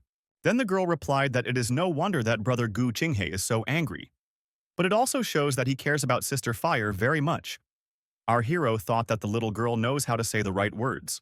She also said that even if they couldn't find her family, it wouldn't matter, because they were a family of 3 together. Fire began to panic at her words. She asked what she meant. The girl asked what's wrong. They are the elder brother and sister, and she is the younger sister. Fire was even a little disappointed and realized what kind of family she was talking about. The girl also said, is it possible that big sister Fire wants to be the mother of her little sister? Fire said no, she's just a little child. Gu Qinghe first laughed and told her to be careful as Fire's sister was a year old. He suddenly noticed something unusual. Something clearly happened ahead. There were several bodies of armed men. Gu Qinghe jumped off the cart and approached those people, telling the girls to sit in the cart and he would check everything himself.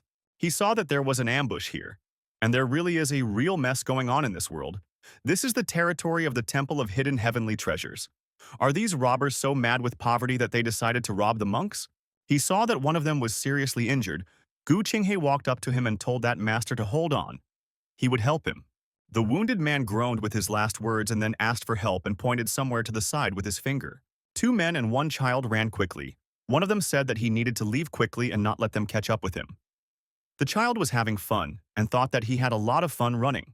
The monk turned to the uncle master and told him to hold him by the sleeve.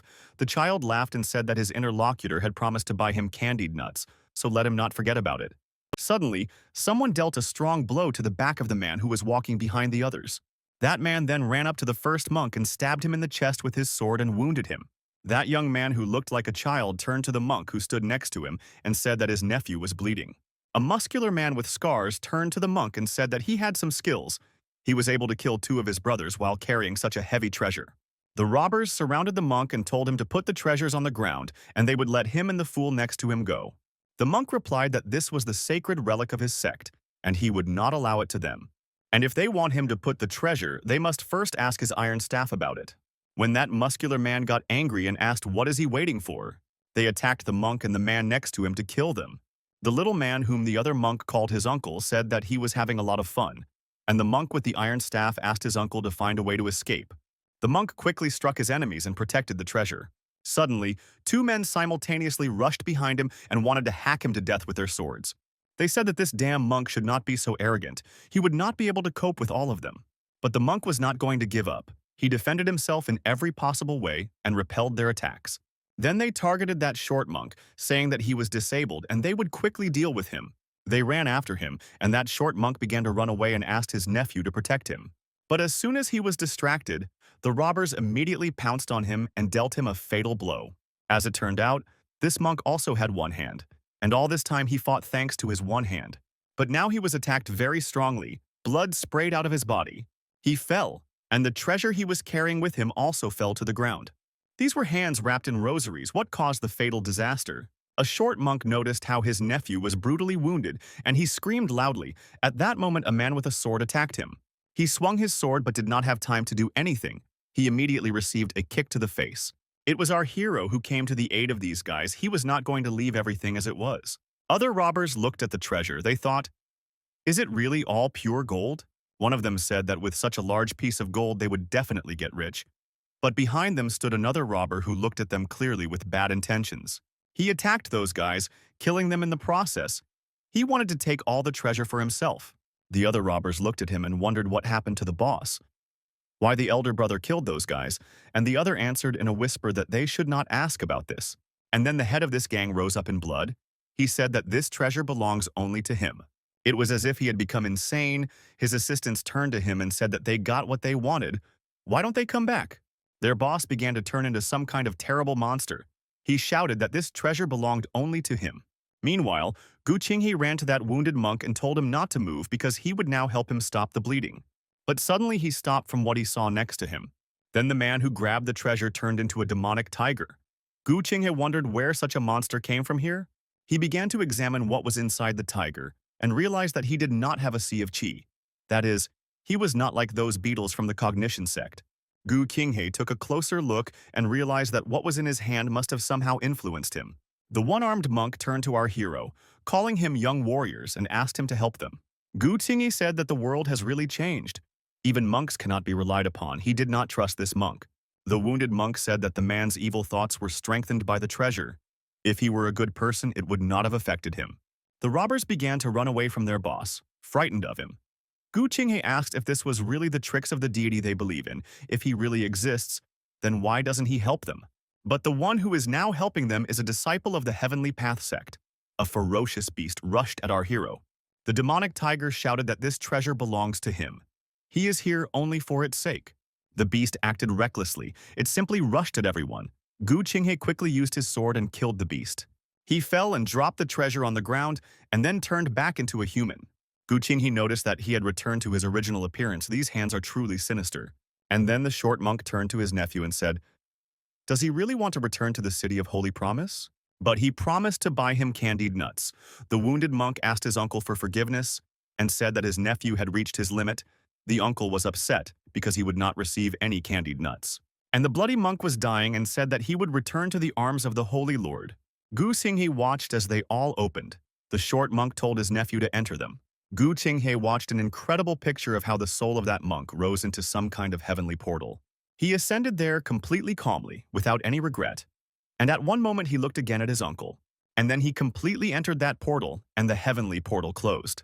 Gu Qinghe realized that the Holy Lord was real, but the Ark did not say anything about him. He recalled that there are only 5 ancient deities who signed a contract with him. The Knowledge Sect is the enemy of the Ark. But who is the Holy Lord? The only surviving monk who stood next to our hero approached him very close and looked into his eyes. Gu Qinghe asked, is it really necessary for the young master to come so close? Then the monk said that this is really not necessary. Even though they are far away, he still sees them. Gu Qinghe didn't understand what this man was talking about. He asked if they weren't alone here. Then the monk said that they were not alone. From behind the benefactor, 5 eyes were looking at this place. Their greedy eyes seemed to be looking at prey. That monk clearly saw something that our hero did not see. He also said that those greedy eyes believe that their prey is our hero. Then the monk said that it was none of his business. He began to leave, clutching the treasure to himself. Gu Qinghe was interested. Is he really stupid or just pretending? What's wrong with this temple of open heavenly treasures? Our hero examined the area and then asked the departing monk, will he simply leave the bodies of his brothers? The monk said that these are just leather bags, let them stay here. Gu Qinghe thought about what this strange monk had just told him. And then he turned to the young master again and told him to wait for him. Apparently he wants to ask him something. Sometime evening came. Gu Qinghe caught a fish and a frog which was already fried on the fire. He asked the young master if he wanted to eat it, and his interlocutor said that it smelled very tasty. Gu Qinghe said that if he answered his question seriously, he would feed him fried food and not tell his nephew about it either.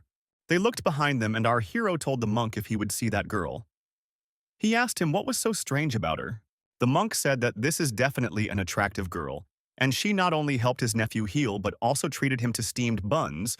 Gu Qinghe said that I really do. She is very attractive. But what else? The monk said that there was a wax cicada inside. Gu Qinghe thought that this little monk was not so simple. Our hero asked with great interest, is there a way to get rid of that cicada?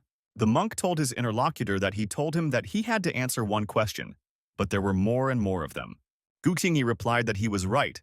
Then he gave him the fish and asked Brother Monk, is there a way to get rid of this cicada?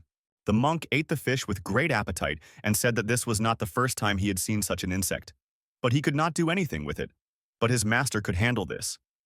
In the body of the thief who stole the hands of their sacred deity, there were the same cicadas. Gu Qinghe thought that it was a disciple of the knowledge sect. He asked what happened next. How did he and his people manage to regain these golden hands? The monk replied that they immediately went in pursuit and fortunately were able to return them. But they were soon attacked again. Our hero thought about how the knowledge sect is fighting the ideas of the hidden heavenly treasures sect. But the hidden heavenly treasures sect has also moved away from the ideas of the righteous path. At first glance they are allies, but in fact they are secretly competing with each other.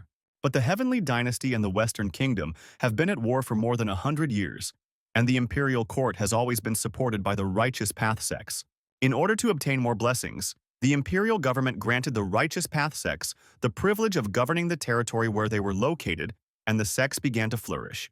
But later, not only local authorities began to control the sector of the root, they began to firmly hold all resources in their hands. The government was forced to listen to such powerful sects as the Immortal Crane sect. In recent years, they did not take them seriously at all, and continued to encroach on their position. So these so-called alliances are bullshit. These were the thoughts of our hero. Meanwhile, Fire vomited again. The purple-haired girl said that big sister couldn't even eat wheat porridge. Hasn't she eaten properly for several days? Gu Qinghe approached her and asked Fire what happened. He wanted to quickly take her to the doctor. The girl replied that she didn't know what was happening to her. She just felt hungry, but she felt bad when she put more in her mouth. Gu Qinghe thought that Fire has an appetite, but she doesn't accept any food. It must be all because of that insect. He told her to wait. He must have a lot of wild vegetables and prepare soup for her. He himself thought that he would have time to visit the mansion of 10,000 swords and would be able to find out something about this girl and the golden pill. But Fire cannot wait. Then we looked at the monk who was eating a bun and remembered his words. He thought that perhaps it was still worth visiting that temple of hidden heavenly treasures. The following events take place in the capital. It was the General Chamber of Commerce. A general, a master, and a certain prince came there. They were all busy with something. Near them stood two girls who voiced the fact that the general had made a move from 5 to 8. Someone said that this move of the general was very bold. It looked like they were playing some kind of game. Why did that person say that this move was designed for a quick victory and was recently seen, but it will easily change the situation? This man was opposite those people who came to him, and he was hidden behind a curtain. The general replied that the chairman looks at the bigger picture and can easily turn the situation around with one movement, and he admits defeat. Then his interlocutor said that the master is far-sighted and knows better than the general how to go with the flow. But what if something goes wrong? Then he turned to the gray-haired man and said that they were both chess players, and he asked if he wanted him to teach him something. The old man said that he wanted this. Then the young man who was behind the curtain said that his interlocutor should hold fate in his hands, and he made a move from 7 to 9. This old man bowed his head and said that he was admitting defeat. And so this important man came out from where he was sitting and turned to the young prince. He told him that Prince Consort used to be a royal chess player, but then he became rich. Why did he neglect training? This young master said that the principal allowed several good opportunities, and this upset him. The young prince did not come up with anything to justify himself. The master approached him and said that he was moving the chip from 3 to 9. Then he looked into the eyes of his interlocutor and told him not to worry. He found the time to come here, and therefore he will help him with everything he can. The young prince turned to his interlocutor and said that the chairman is truly a real god in this game. He was able to beat the three of them at the same time, and that is why he admires him. The general turned to the chairman and said that the chairman is the smartest in the world. He can understand the train of their thoughts from one chess walk away. When the chairman said that the general is too kind, and said that he is just a curious slacker. Then he looked at the girl next to him and asked, "Is everything already prepared?" She brought 3 small bags on a tray and said that there are 3 pieces of advice here.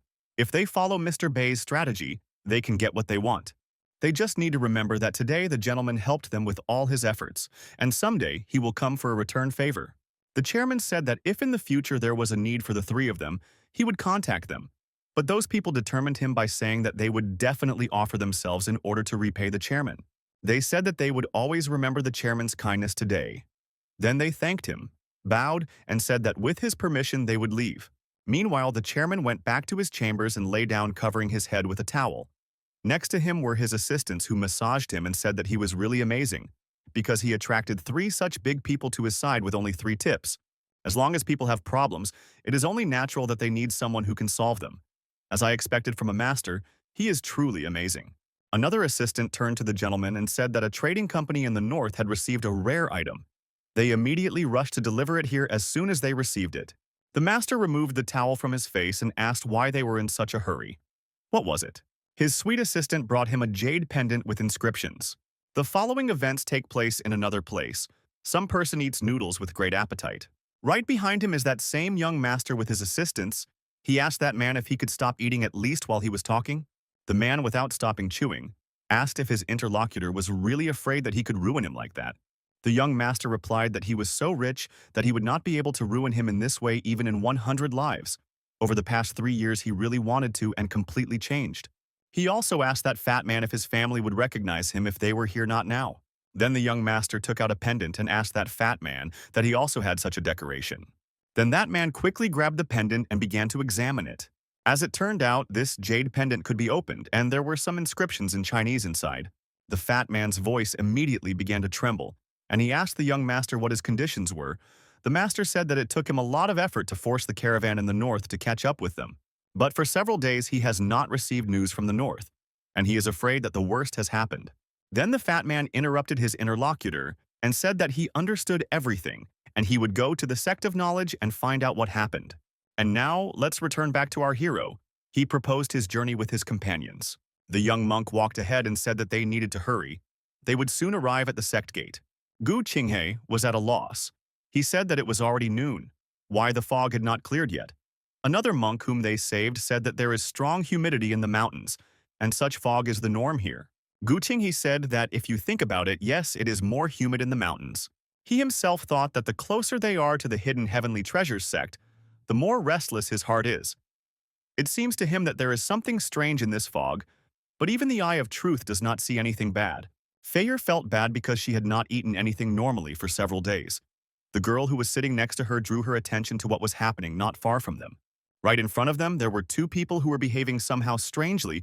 The girl asked why they stopped and knelt down.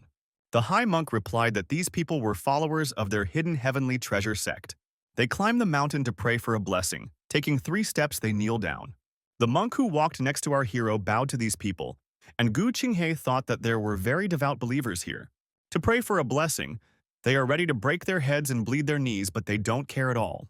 They don't even think about whether they will actually be blessed. Their power of faith really is. And after some time, they finally reached the hidden heavenly treasures. Having stopped there, the monks thanked their assistants and said that they were very grateful that they had accompanied them all the way back. The students of the sect would pray for them.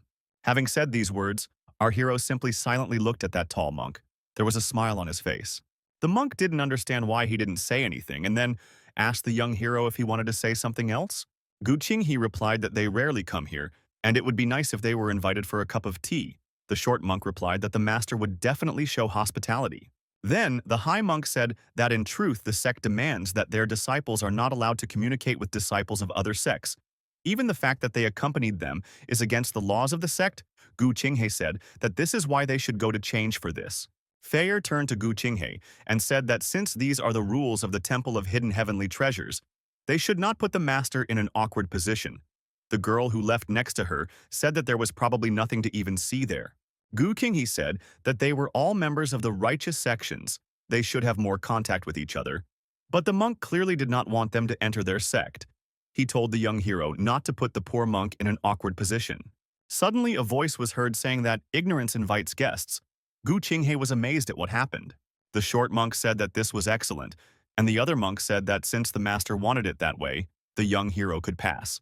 Entering the gate, they immediately found themselves in front of a very high staircase leading to the top of the mountain. He thought about the Holy Lord, looked at the mountain. He thought that no matter whether it is God or the devil, but for the sake of fire, he will find out. And finally, they reached the top of this mountain and arrived at another gate. Gu Qinghe carried Fire on his shoulders all the way. Because she was already very weak and it was hard for her to walk, the girl ran forward, telling the monks to wait for her. Feier told her elder brother that she would then carry him down. Gu Qinghe said that it was quite difficult to carry her, but he would remember this and she would return it to him twice as much. She understood that he was joking and agreed with him with a smile, while tears appeared in her eyes. The little girl turned to Gu Qinghe and said that those two monks had disappeared somewhere. But in front of them there is only a cliff. Even they could get away, while there were many people who prayed on the edge of that cliff. Gu Qinghe thought that this was unexpected, but there was such a huge space inside they allowed them to enter, but were they there? Our hero turned to those praying people and asked if they had seen two masters who had just climbed the mountain. They all stood at the cliff. There was complete silence, and sometimes the whistle of the wind could be heard. Those praying people said that they were the only ones here, and then asked if they were guests from another city. They also said that their deity was testing their souls. Gu Qinghe carefreely replied to the man that in that case he had come to the right place. He went to the edge of the cliff and kicked some stone that stood on this cliff. Looking down, he thought that if he fell from here, he would have no chance to survive. The little girl turned to our hero and said that this place is too strange. We need to leave here quickly. Well, suddenly our hero froze in place. He heard some words that were repeated to him so that he would not betray. He must understand. The people who prayed and looked at what was happening here did not understand what he was up to, because ahead, what was this man doing? The little girl panicked and grabbed Fire's clothes and shouted, "What happened to Gu Qinghe's brother?" Meanwhile, our hero listened to that voice that said that to be faithful means not to betray. One must understand and accept. One must trust and not be afraid. Gu Qinghe thought that this is so unreasonable, and it is difficult to know whether they are good or evil. He went forward. Finally, he took a step into the unknown thinking about that contract. It should work here too. The girl with purple hair said in a trembling voice that this was impossible. The people who stood there and prayed thought that this was a miracle. They were incredibly surprised. And all because Gu Qinghe stepped over that cliff and began to walk as if on air. But it seems there was an invisible path there. People began to pray even harder and shouted that this was a miracle. Their deity showed a miracle. The girl with purple hair thought that she also needed to go forward, and she began to step over the edge of the cliff. And then she suddenly came to her senses and got scared, thinking that she would fall.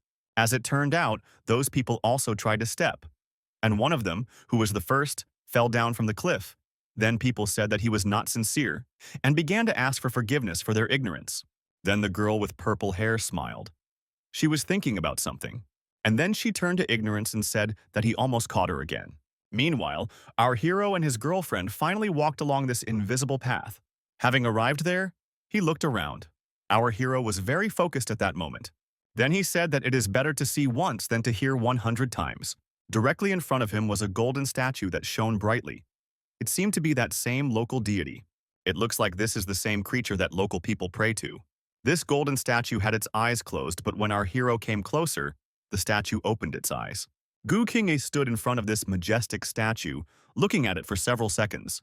He took a closer look and noticed the same golden hands with rosaries that short monk was carrying. Apparently, he set them in place. Our hero turned to the statue and said that his name is Gu Qinghe. He is the leader of the Heavenly Path sect, and he came here to dispel his doubts. A few days ago, the disciples of the Knowledge sect suddenly invaded and killed his disciples and people from the land his sect controlled. They also disguised insect poison as a golden pill, which caused his younger sister to be poisoned. He told the golden statue that since they knew the secret of knowledge, why don't they tell the other righteous sects about it? Behind our hero, someone addressed him and said that although they are a righteous sect, they are not like them. Gu Qinghe turned around to see who he was talking to, and his interlocutor said that he himself knew very well that their temple was an enemy of people concealing the poison of insects, but still decided to break through with her. A woman with a bandage on her head came out of the fog and asked if Gu Qinghe knew that he had disturbed the Holy Land. Gu Qinghe looked closely at this woman and thought that this must be a nun. He reflected that the Temple of Hidden Heavenly Treasures is different from other sects. Here they not only believe that evil and truth is among us, but it is also a temple for both men and women. Then this woman told him that not everything in this world is so simple, and what they see may not be true. They themselves limit the truth with their gaze and will, Gu Qinghe. Does she know what he is thinking about now? The nun said that the image of God they created was only a figment of their arrogant imagination. Gu Qinghe told her that she understood his thoughts. She is quite a strong person. At least above the foundation building stage, it must be a master of ignorance. Here it is worth clarifying that ignorance is the mental state of being in the dark, not understanding the truth and not being able to understand things or principles clearly. That is, not understanding and not being able to understand, but accepting ignorance as one's very identity usually refers to shortcomings of wisdom and ignorance. The woman said that if she is blind, it does not mean that she does not have a pure mind. Well said. It would be better to be blind and have a clear mind than to be blind and ignorant. The purpose of his coming is to understand his heart. Gu Qinghe said that he wanted to learn more about the knowledge sect in order to save his younger sister. He used the eye of truth and said that he would not leave here without answers. He tried to look at this nun and understand who she really was. Meanwhile, the nun said that if he is able to see the true face of a person, then why borrow someone else's eyes? Our hero understood that what she sees with her eyes is nothing more than a mirror reflection. Suddenly interrupting in this state, the mysterious woman began to create trouble for our hero. She opened her mouth and he saw that there was some kind of demonic eye in her mouth. He immediately heard Sanskrit chanting. This caused him discomfort. He said that he would destroy it, and then took out his sword and quickly threw it straight in the direction of his interlocutor. When the sword approached her head, she also disappeared at that moment. After that, everything was shrouded in that strange fog again. Gu Qinghe began to look around. Looking at fire, he saw that she was enveloped in some strange liquid. As soon as he noticed this, he wanted to approach her, but he felt that someone had appeared near him.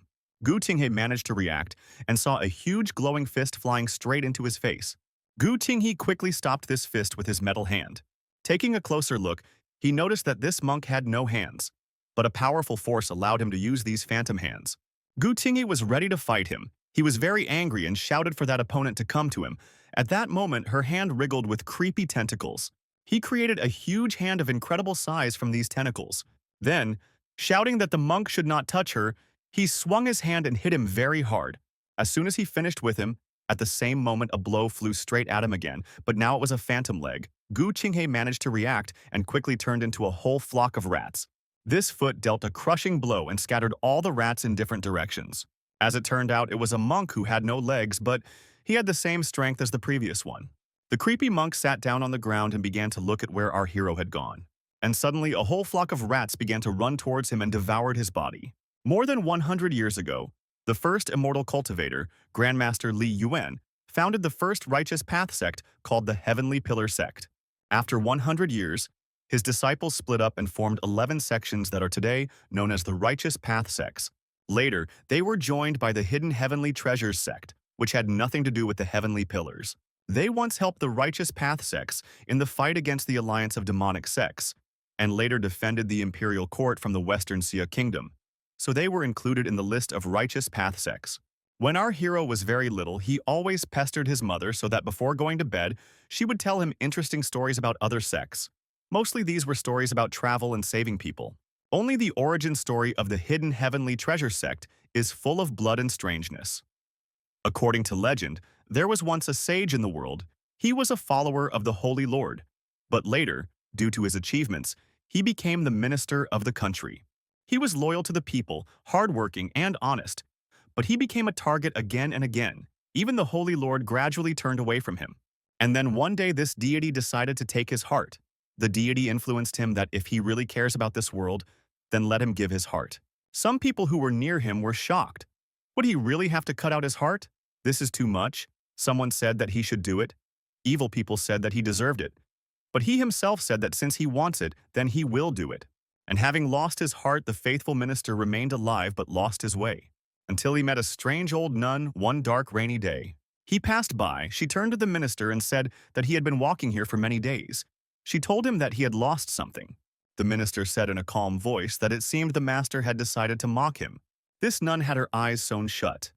Driven to despair, the minister said that he had lost his heart and did not want to put up with it. Then the nun said that the minister had given his heart but could receive the heart of the Holy Lord. If the minister receives it, he will become the first leader of the Holy Lord in this world. The nun opened some kind of box that she was holding in her hands. The minister heard some noise and looked at what she was doing. As it turned out, in that box there was a golden heart with ancient inscriptions on it. Gu Qinghe still doesn't understand why his mother told him such a story before going to bed. What child could fall asleep after hearing this? Later, the father scolded the mother and consoled him. They were a little strange, but they were definitely not evil. And now let's go back to the battlefield where our hero fought with that monk. These rats were part of our hero's body that he could control, and so he grabbed the monk by the neck. Turning back into a human, he shouted for the monk to answer where he took fire. The same short monk whom he had met earlier ran up to our hero, and he told his younger brother not to offend his older brother. The short monk looked at that legless monk and said where the bodhisattva woman is. A bodhisattva is all living beings striving to enter the path of Buddha. The short monk pointed his finger somewhere to the side, and Gu Qinghe noticed that that armless monk was holding fire above his head in some kind of golden ball. Gu Qinghe looked at this in surprise. He didn't understand. Was that monk really protecting fire? Then he called off the rats and released the neck of the legless monk, throwing him to the ground. Several more monks appeared right in front of him. One of them turned to our hero and said that how is he now different from the evil cultivators? One of the monks said that he just made a tiger swallow a wolf. The armless monk was a person called Powerless. The wide-eyed monk was called Unknown. The monk with a bandage on his face was called Silent. And it was the nun with a blindfold who was called Ignorance. Gu Qinghe said that they are so easy on their feet, they have their deity to support them. But what does he have? He is just a weak leader of a collapsed sect. He said this with sarcasm. What else can he do other than become their pawn? The nun said that even though he says so, deep down in his soul he still believes that he can control a tiger. That short monk hurriedly ran up to our hero and said that they were all good people, they should not intimidate him. Gu Qinghe turned to the short monk and told him not to worry. If his brothers wanted to kill him, they would not have lured him here. The nun said that Gu Qinghe had only seen the edge of the world. He needed to be careful not to fall into a trap. Our hero thought that he seemed to be threatened again. Looking around, he noticed that that short, stupid monk was not nearby. Suddenly, someone turned to him calling our hero with the son of an old friend. Gu Qinghe was very surprised when he saw that creature. He was very tense at that moment and looked without taking his eyes off. Is this man really in a vase? This strange creature told our hero that he did not need to be afraid. It said that when Gu Qinghe was a child, a humble nun played with him. Our hero asked this strange creature, does it really know him? The man in the vase said that Gu Qinghe was very small back then, and she didn't blame him for not recognizing her. She also said that he was very brave. Even his father was stunned when he first saw her. But Gu Qinghe remained so calm. Apparently, he has some knowledge. Gu Qinghe told her that it must be because he had seen worse things. He told his interlocutor that they had gone through so much effort to get him to come here. If he understands everything correctly, the holy deity in which they believe is also one of the ancient gods. The relationship between the ancient gods can be hostile or friendly, or can be neutral. Gu Qinghe said that he doesn't know what their intentions are, but if she wants him to listen to her, she must first get rid of the insect that is inside his little sister. Then, this strange creature said that she has a way to get rid of the insect, but he does not believe in the holy deity, so he must first get approval. Gu Qinghe thought that she seemed to want him to follow her and become a monk. But our hero replied that his younger sister was being tormented by an insect parasite, and he did not have time to talk with them. Then, his interlocutor said that the insect venom seems to parasitize in the sea of qi, but the insect egg does not harm the host. On the contrary, in order to achieve perfect chimerization with the host, the insect egg will try with all its might to increase the strength of the host. Making the owner stronger, it also changes his habits and appearance, and then his character. Gu Qinghe thought that it was no wonder that they looked so terrifying. It also suggested that they were already unusual cultivators. The head of that old woman in the vase said that she did not see their last stage. She thinks that they no longer look like people at all. She also said that his younger sister received the egg recently, so it's not too late to help her. When the fog cleared a little, our hero noticed that his father's purple and gold sword was nearby. The head of the old woman said that the holy deity is not like other ancient gods. He only needs the understanding and faith of his followers to live forever. But the desire of insects is limitless, and any resources will eventually run out, and this holy deity does not want to see. He said, what should he do to receive the blessing of the holy deity? Then the old woman replied that the nearby 10,000 swords mansion was destroyed by the alliance of demonic sects 10 years ago, and the people there are in a desperate situation. At first glance, it is a truce zone between the Heavenly Dynasty and the Western Xia Kingdom, but in fact, disciples of the Knowledge Sect are constantly hiding there. Qingyi took his sword in his hand and said that he would immediately set off and let them take care of his younger sister. The strange creature in the vase smiled and was silent for several seconds. And then she said that let him worry me and she will protect fire. Then she said that may the holy deity bless him. And at that moment the clouds cleared in the sky and the sun began to shine. Qingyi walked out of that temple and began to look around. It was really very beautiful here. Then, leaving the girl, he went along the same invisible path back to the other side. Ignorance said that this cunning demon queen had her eye on him. She also said that if you don't warn him, something might happen.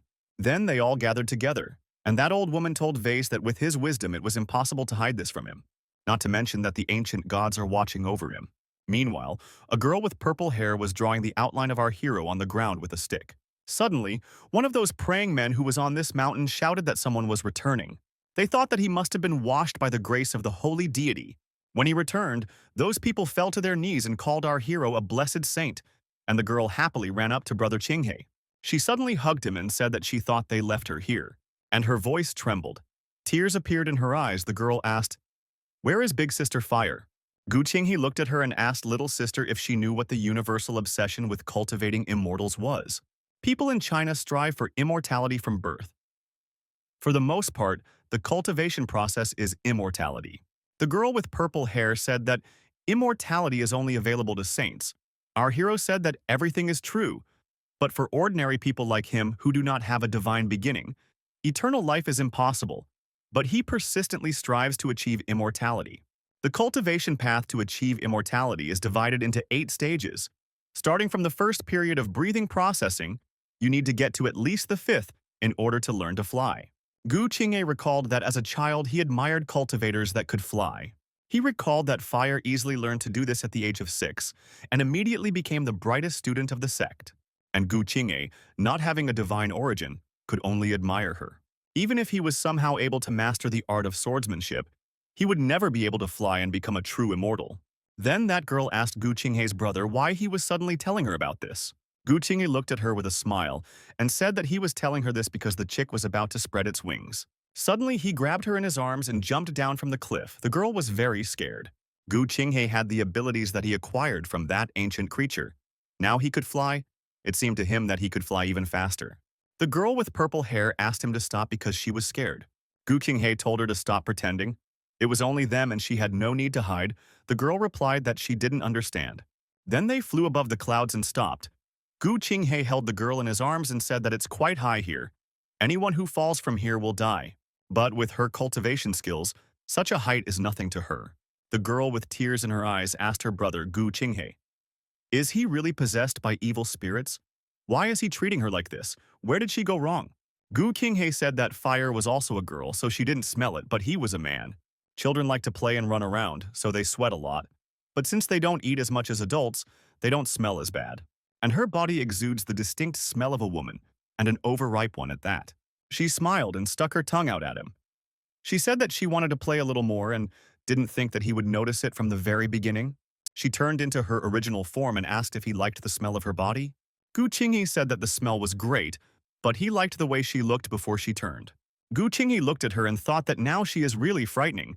It seems that by covering her earlier, he had pinned himself to the wall. Our hero said that he knows that she is not connected with the Wuji sect, so why would she get close to him? Then the lady with purple hair and green eyes said that she had not met such interesting people as him for a long time. She began to seem to suck some energy out of him, and then said that he wanted to defeat the Wuji sect, and she would become an excellent assistant to him. She also touched his face with her lips and said that she had several conditions. And as soon as she said this, Gu Qinghe immediately let her go, and she began to fall down. She did not expect such a turn of events. Gu Qinghe just watched her fall, and then he told her that she was a crazy woman. She didn't say anything, and slobbered all over her face. As she fell, she laughed loudly and said that this was very interesting. Having abandoned her, he flew off in a completely different direction, and she screamed that they would meet him again. The following events take place late in the evening. Gu Qinghe was in a dark forest. He stood behind a tree and thought that he had finally reached the border of the Thousand Swords estate. He was quite tired while getting here and thought that the 3-day route could be reduced to a couple of hours, and this is very convenient. Every time he uses the skill of the old gods, all his insides hurt unbearably, so he must observe moderation. He looked around the area and thought that these surroundings must have suffered from a natural disaster. All the bald mountains, the entire forest has dried up. There is no one here. The Tanzi sect will definitely like it here. Gu Ting sat under a tree and thought that he needed to rest that night. Tomorrow morning he would go to the village to look around. Meanwhile, while he was resting, he didn't even suspect that some terrible things were happening there. Many small children were led through the mountains, tied with ropes. The following events take place that same night. One little girl managed to escape from captivity and tried to escape. But they tracked her down and noticed where she was. She was very tired from having been running for a long time. And suddenly she felt severe pain in her back. Someone threw a sword at her and pierced her back, knocking her down. Very quickly, 2 men who had been tracking her approached her. They started making fun of her. They told her to run further, so that they looked for her everywhere. One of the men looked around and said that it seemed that Jibao and the others were not following them. Then the other man asked, did his interlocutor really decide to deal with this girl himself? Then they began to turn into some kind of terrible monsters. One of them said that he had not eaten for several days. The other also said that they would tell everyone that it was the girl who fell from the mountain. They were going to tell this to their master so as not to listen to words of discontent from him. Meanwhile, the girl, watching all this horror, turned blue with fear. Those people turned into terrible creatures. They looked like leeches. One of them said that the area was also pleasant. Another demonic man told him to do his business quickly and not drag it out. But suddenly another man approached them with a bag on his back. They saw him, but did not have time to react. He rushed past them like a shadow. This fat man asked if they were Xuanji's disciples, and then that man said that they stank of blood, and he quickly attacked those demons.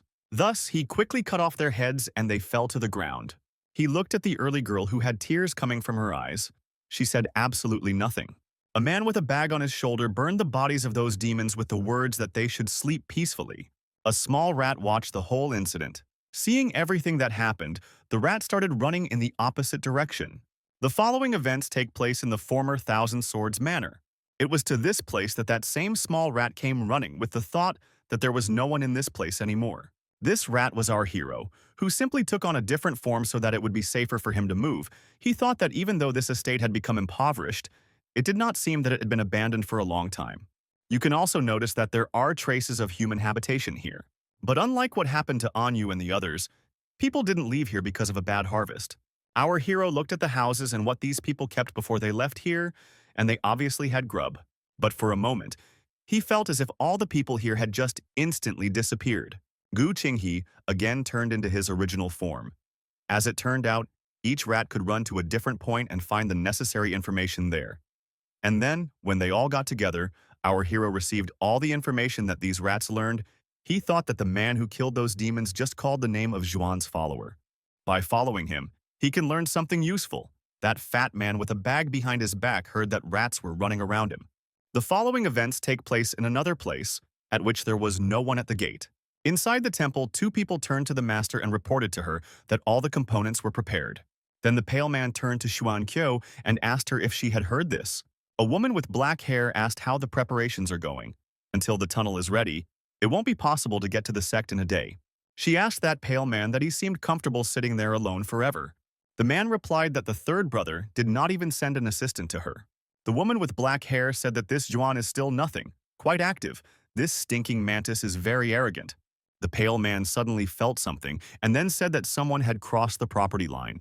The black-haired woman asked, "Is this someone from the Tianzang sect?" But the man replied that it was not like that. He turned to his servants named Zhibao and Zhizhen to meet him. Now we will see the size of this woman's interlocutor. He was incredibly huge and fat. The woman asked him what was wrong with these students. When they heard about the invaders, they became so animated. He told her not to be surprised. After all, they hadn't smelled blood for a long time, and there was a creepy demonic smile on his face when he said this. Meanwhile, morning had already come. The man who destroyed those demons wandered through this withered forest. One of the assistants of that woman with black hair approached him. He asked that man what he was doing here. Then that man with a bag on his shoulder said that finally someone had come to him, and he had been wandering here aimlessly for so long. He said that he was an old acquaintance of their master. So you want them to take him to him? Then his interlocutor said that it was somehow strange. The mentor did not say that he would have visitors today. Suddenly, two more people appeared from underground, and the man who was speaking continued and said that they always welcome people like this man who do not know where they come from. They told him that he would definitely stay here and would not want to go back. The fat man saw that he was surrounded by 6 people, and he asked, "Do they really call this hospitable?" They rushed at him to kill him, and the fat man threw his bag to the ground and said that it seemed like Zhuangji was hungry. They had a fight there. Our hero again observed this with the help of his rat. This rat got a stylish hairstyle, and she thought that this hairstyle still belongs to the Wuji sect or not. He began to examine all of them and noticed that this fat man also had a parasite in his body. Could he really be a traitor from Uzi? But suddenly someone caught this rat and said it was adorable. It was some man who said that he thought that the master had already eaten everything that lived here. As soon as he opened his mouth, it immediately became clear that he was not a man but a demon. A terrible leech licked out of his mouth. Naturally, the rat was very scared at that moment, and the leech said that who would have thought that there would be some kind of delicacy here. Meanwhile, that fat man cut in half all the opponents who attacked him. They smiled all the time, despite the fact that they were brutally chopped into pieces. The fat man dealt with them very quickly and thought that with such skills they really dare to make noise? Then the fat man turned to one living demon and told him to take him to his master, and maybe then he would leave him alive. Then that remaining living demon said that the respected and truly worthy opponent. But then, he opened his mouth and a terrible leech came out. This man said that it seemed that he did not immediately feel the pain. The fat man immediately began to examine everything around, and noticed that the lying bodies had disappeared somewhere. As it turned out, they turned into leeches and began to climb his body. These leeches began to cling to him from all sides, even on his back. These creepy creatures said that their breakfast today is very warm, and they haven't eaten for a long time. The smell of fresh blood is what they need. The fat man shouted that this was an abomination and began to try to throw himself off these creatures. Then that demon, who was not chopped into pieces, turned into a leech and threw many more leeches at this fat man.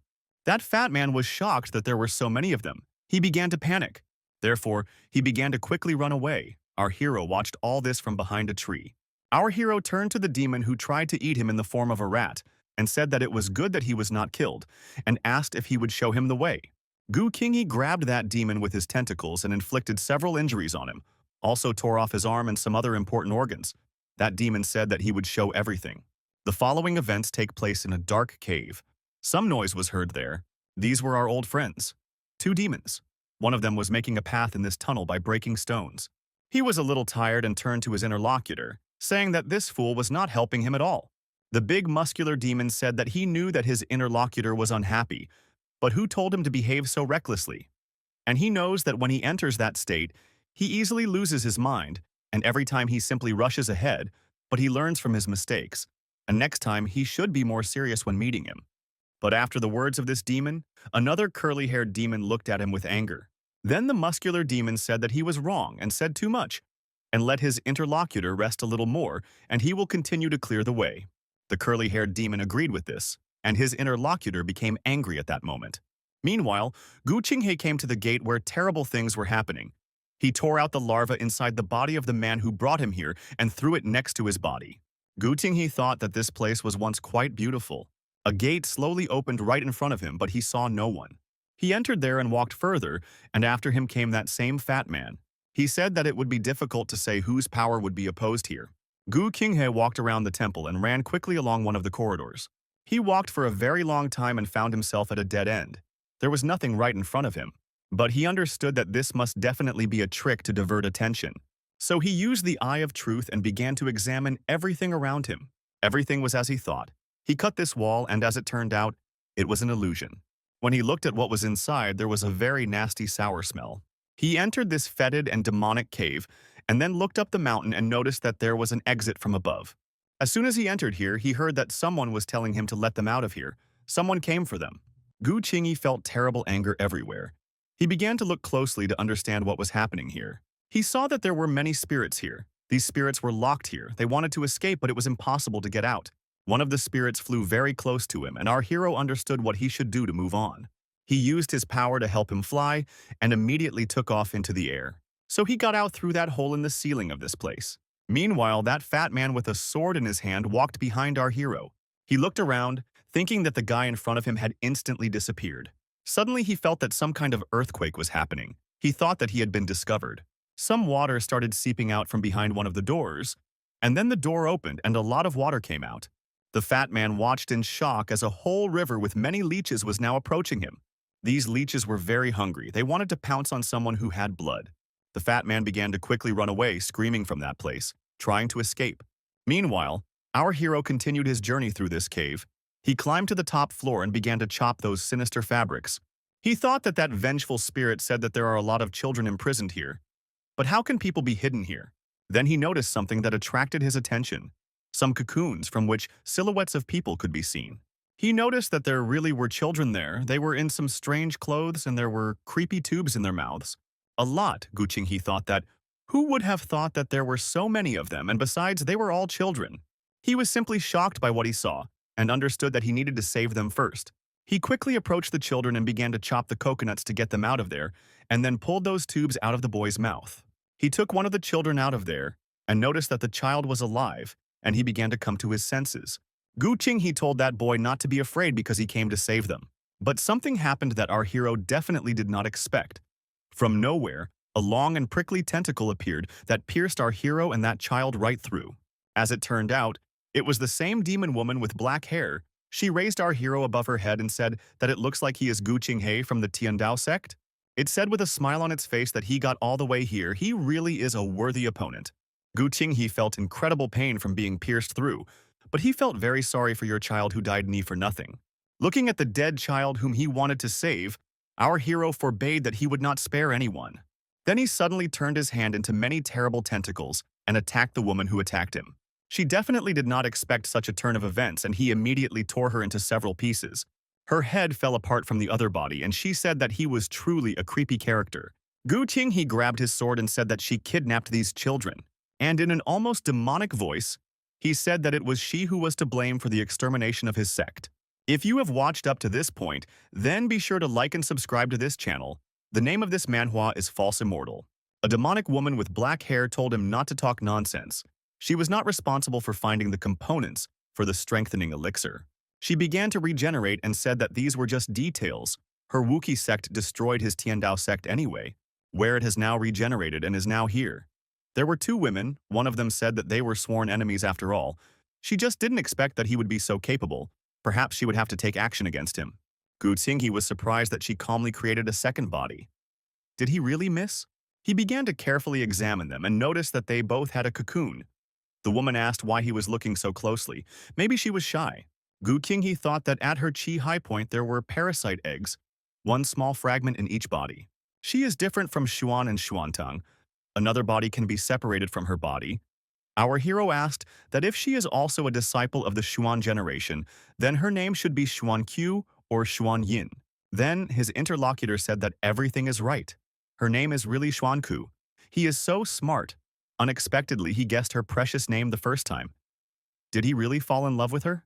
But as soon as she said this, our hero immediately attacked her with a powerful blow, but she managed to jump away. Gu Qinghe asked who would fall in love with a person with a parasite, and besides, he noticed that she had the same thing between her legs as he did. She answered him that she was born a boy. Is it natural that she has this? She said that if he liked her, he could hide. Gu Qinghe shouted that he didn't have time to play, so he decided to attack her with his other hand. A woman with black hair tried to dodge, but suddenly a huge leech appeared. This leech grabbed the woman and began to devour her. She said and asked, "What is Xuanzhi doing?" She shouted that the third mentor wants to live. There is no need to misbehave. As it turned out, she was grabbed by the same fat glutton who ate everything here and said that it looked delicious. He began to absorb the woman and said that this bastard dared to go against her. And then two more huge leeches appeared, and this demon said that he was responsible for delivering the enhancing components, but the one who exterminated Gu Qinghe's people was Gu Qinghe himself. They could have lived in peace and harmony, but he didn't want that. Gu Qinghe shouted that this demon did such a disgusting thing and is also trying to make excuses. Our hero shouted that he was sick of Wuji's followers. After these words, he quickly jumped into the portal from which the voice was heard trying to pierce him with a sword. But he found himself in another space. Here, everything was very strange. I thought that this was some very wonderful sight. He had never seen anything like it before. This guy's cultivation level is higher than Xuantan and Xuanyi. Among this space, that same huge demon began to appear and said that Gu Qinghe was the only person who could get here alive. And he is amazed that this happened at all, and this is the first time he has seen this. And then this demon said that soon he would definitely know what Gu Qinghe tastes like. Our hero turned to his opponent and said that this means that he is used to killing people before he puts them in his mouth. I never thought that a cannibal monster could have such a clean mouth. Then the fat demon said that Gu Qinghe had looked at everything, and even dared to enter his manor. Gu Qinghe was healing his chest wound and said that he did not need the gaze of truth to recognize his tricks. He was afraid even when he saw him with the naked eye. The so-called manor is Wuzang Temple, and this demon is the entire manor. Gu Qinghe. What were you thinking about? And then said that he was wondering if everyone here is human. The fat demon said that it was obvious. He had been filling the Wuzang Temple with them for a long time. He grew up in these parts and returned here soon after he became immortal. Since this place is located on the border, it was often subject to raids from citizens of Shius. In that great battle, 10 years ago, Thousand Swords Manor was destroyed. It lost the protection of both countries, and the place finally turned into a war zone. When they were invaded from Sius, the men were killed, the woman was taken away, and life in this territory became unbearable. When those people left, the imperial court sent an army here, and they ended up asking them for provisions for the army. Previously, the earth here was considered rich in natural resources, but now only ruins remain from it. The demon also said that the people here really suffered a lot. Gu Qinghe said that why is this demon contradicting himself? He said that of course they suffered, but they did not deserve pity. Thank you for watching this video. If you liked this manhwa and would like to see the application, then be sure to write about it in the comments. If I see good activity in the form of comments and likes, then I will make a second part. Also, do not forget to subscribe to this channel and ring the bell so you don't miss new videos. See you later.